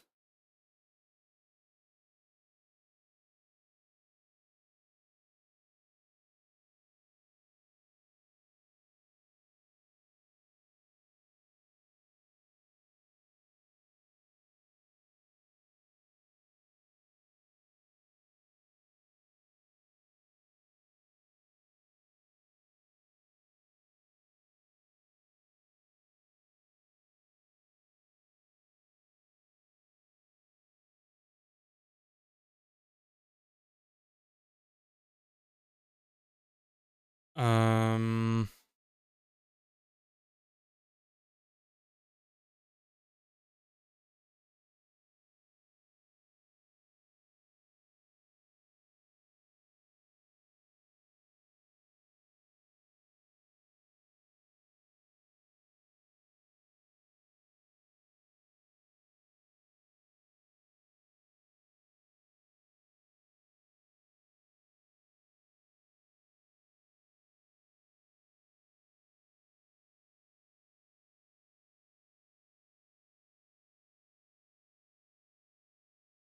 I'm not sure, to be honest with you. Like I said, I don't keep up to date at all with mobile phones or anything of that nature.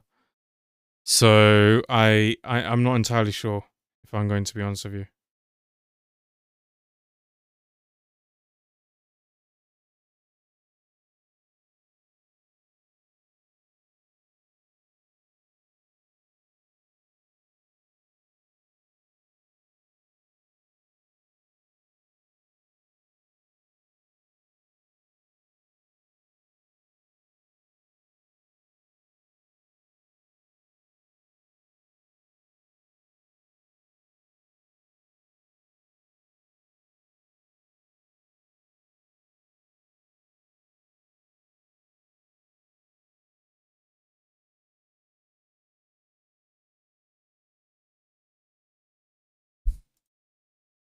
Um, so this is what I was looking for. So we'll need to have a heartbeat interval.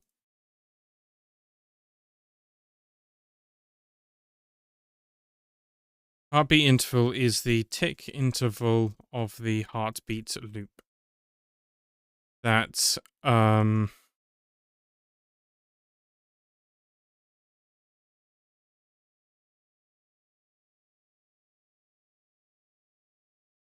extends the lease of in-flight jobs.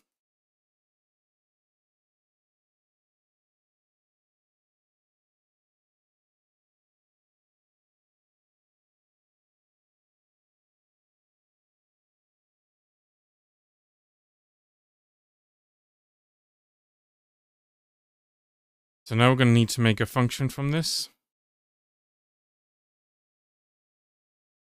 Run heartbeats loop.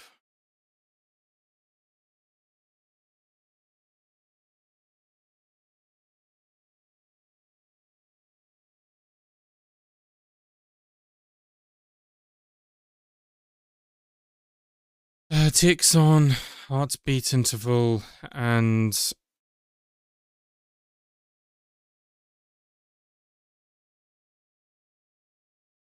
calls heartbeat jobs until context is done.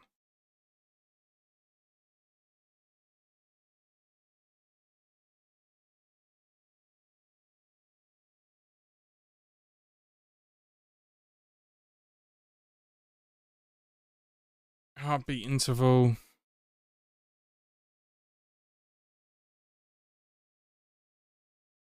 We can clean up those comments a bit.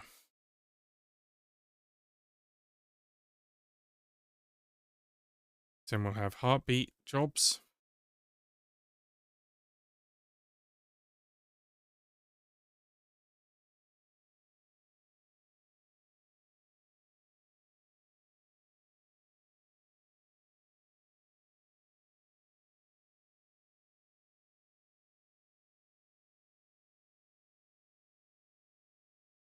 I think what I'm going to do is I'm just going to get the basics of this working and then call it there for today. And then tomorrow, it's all about recording. If I even do it tomorrow, because I keep skipping days. Recording the worker's state in the database. Heartbeat jobs.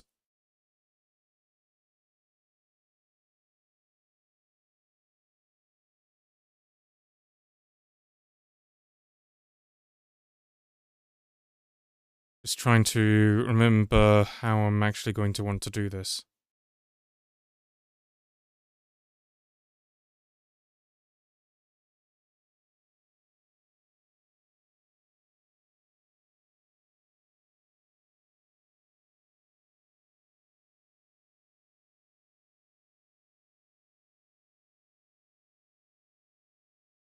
So it's going to want to be heartbeat many here. And we're going to want to get those in-flight jobs from the method, the function I just made. So IDs s dot pool in-flight IDs.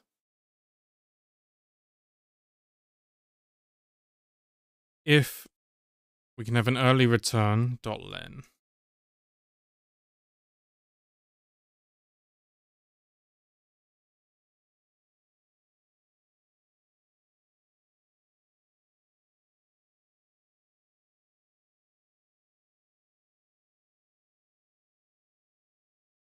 Like I said, Tick, I honestly have no idea. If I knew anything about it, I would tell you everything I knew. But I honestly have no idea about Lineage OS or anything like that. So I apologize, but you're gonna have to do some more research. So say renewed.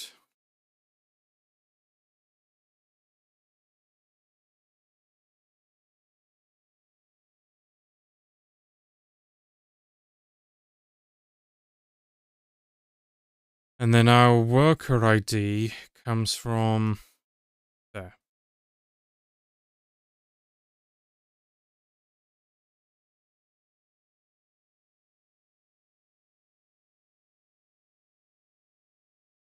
So if we error, lease renewal pass failed.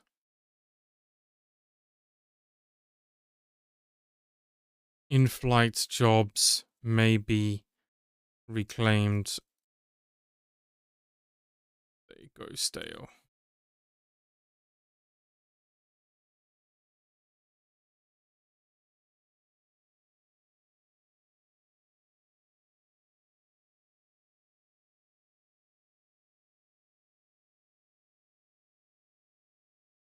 So the amount of in-flight jobs is len IDs.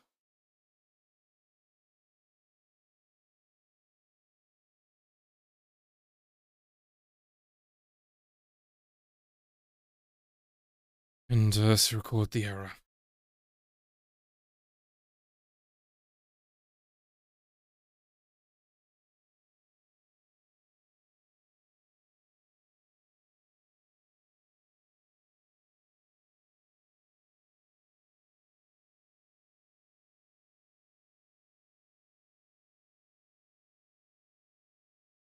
And if we had any renewals that didn't land, we could record that here. Let's do it as a lower level thing, because it's unlikely to happen. Some lease renewals did not land.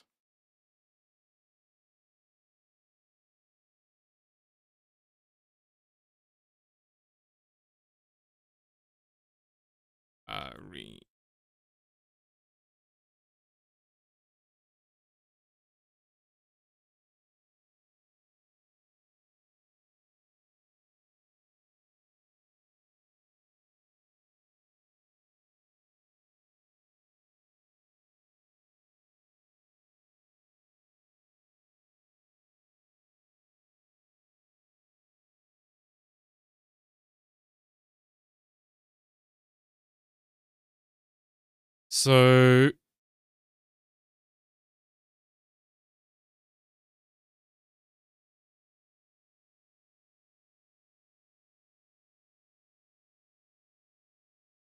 do I have an error? Not that I can see. So we'll spin up that job automatically. Well, the question is, does it work?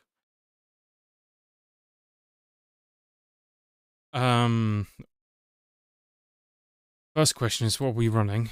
We're running this.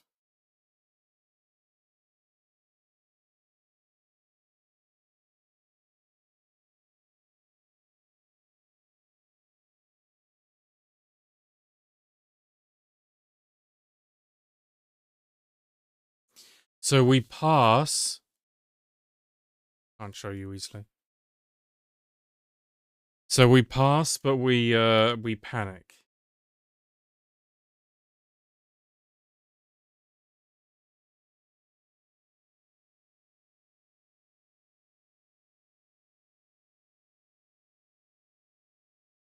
I'm trying to remember last time we passed and we panicked what the error was.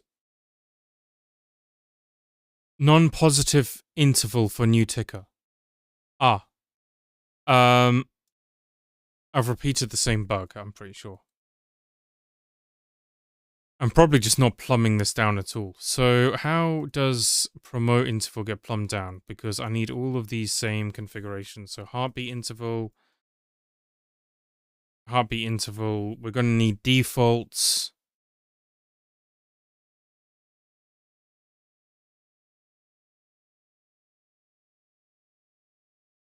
Where do you receive your default from?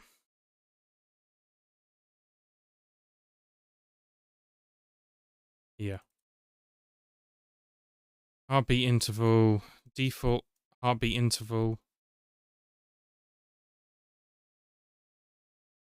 Heartbeat interval.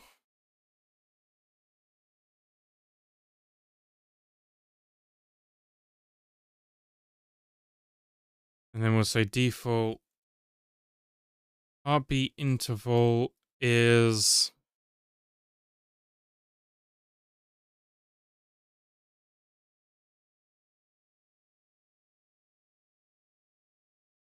I haven't quite figured out the cadence. Let's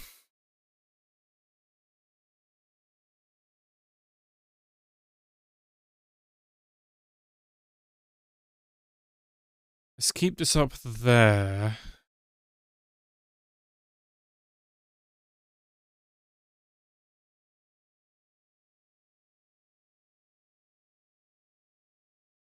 Job timeout. That's 5 minutes.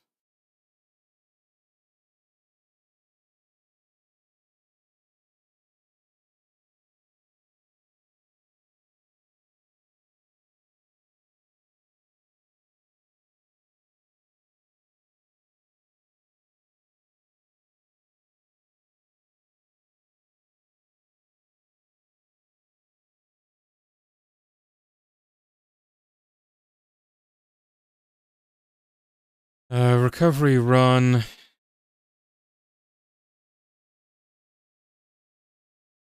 Reclaim interval. What's default reclaim interval? Default reclaim interval is 30 seconds. Default visibility timeout is 10 minutes.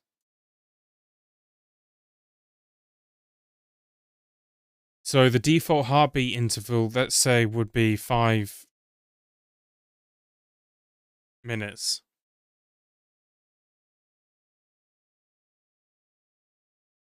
Arbitrarily. We don't error now.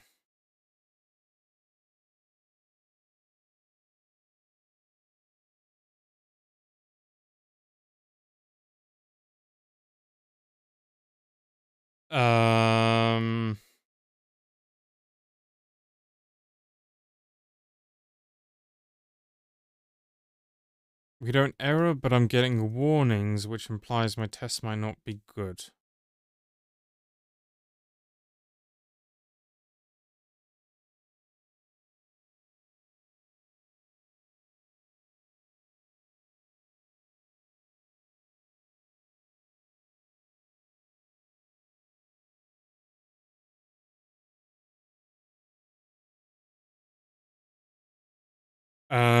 With timeout.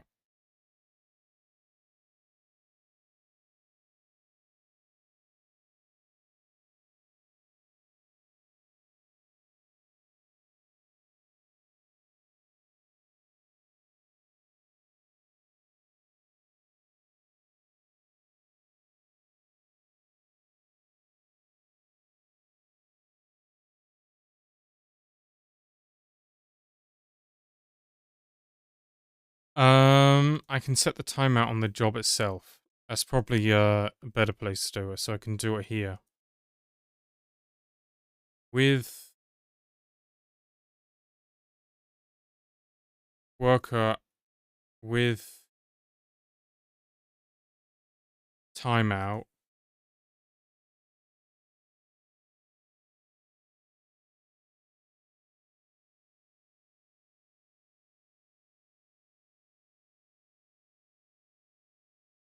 $500 times. I also never properly set this up. Like, I never set up the, delay. So, we shouldn't be too anxious, too excited that everything passed. So yeah, delay is 3 seconds, which means it should be cleared up from the visibility timeout, because that's 1 second.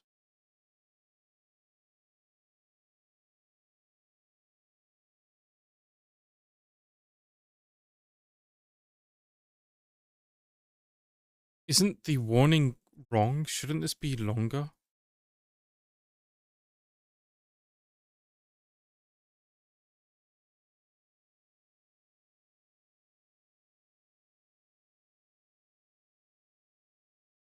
So this is a better test. You can see it actually took 3 seconds, which means it actually would have done the thing.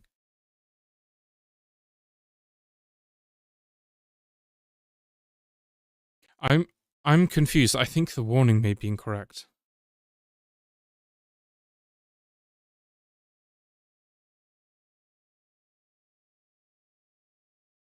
Because if we're 1 second, yeah, you get context deadline, then it has to retry. I think the warning that I added may be unhelpful.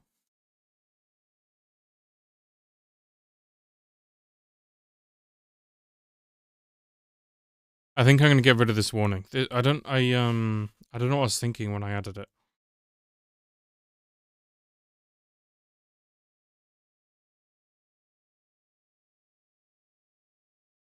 It's also talking about the default job timeout, where I've obviously set it specifically for this thing.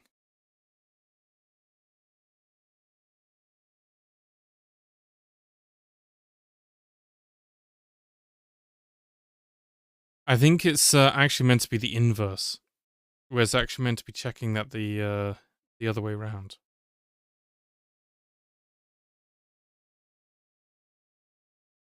Okay, well, let's validate it is actually working. Let's get rid of this.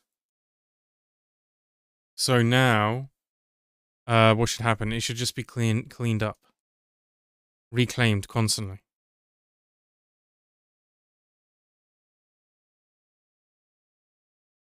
Yeah, so it keeps being reclaimed.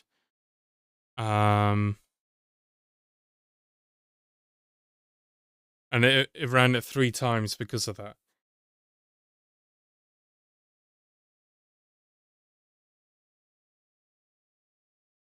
Whereas now we do this, the heartbeat loop, and it's able to recognize that, yes, this is a slow job, so leave it in progress. Okay, well, we made a tiny bit more progress with the heartbeats in place. And then next time we'll do the record the workers in the database, I think.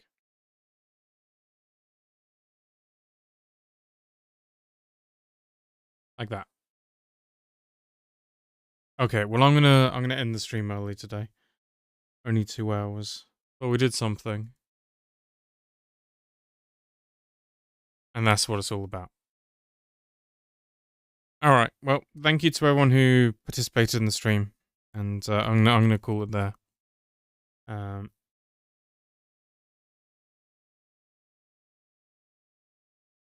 Yeah. Alright. Bye-bye. Bye-bye.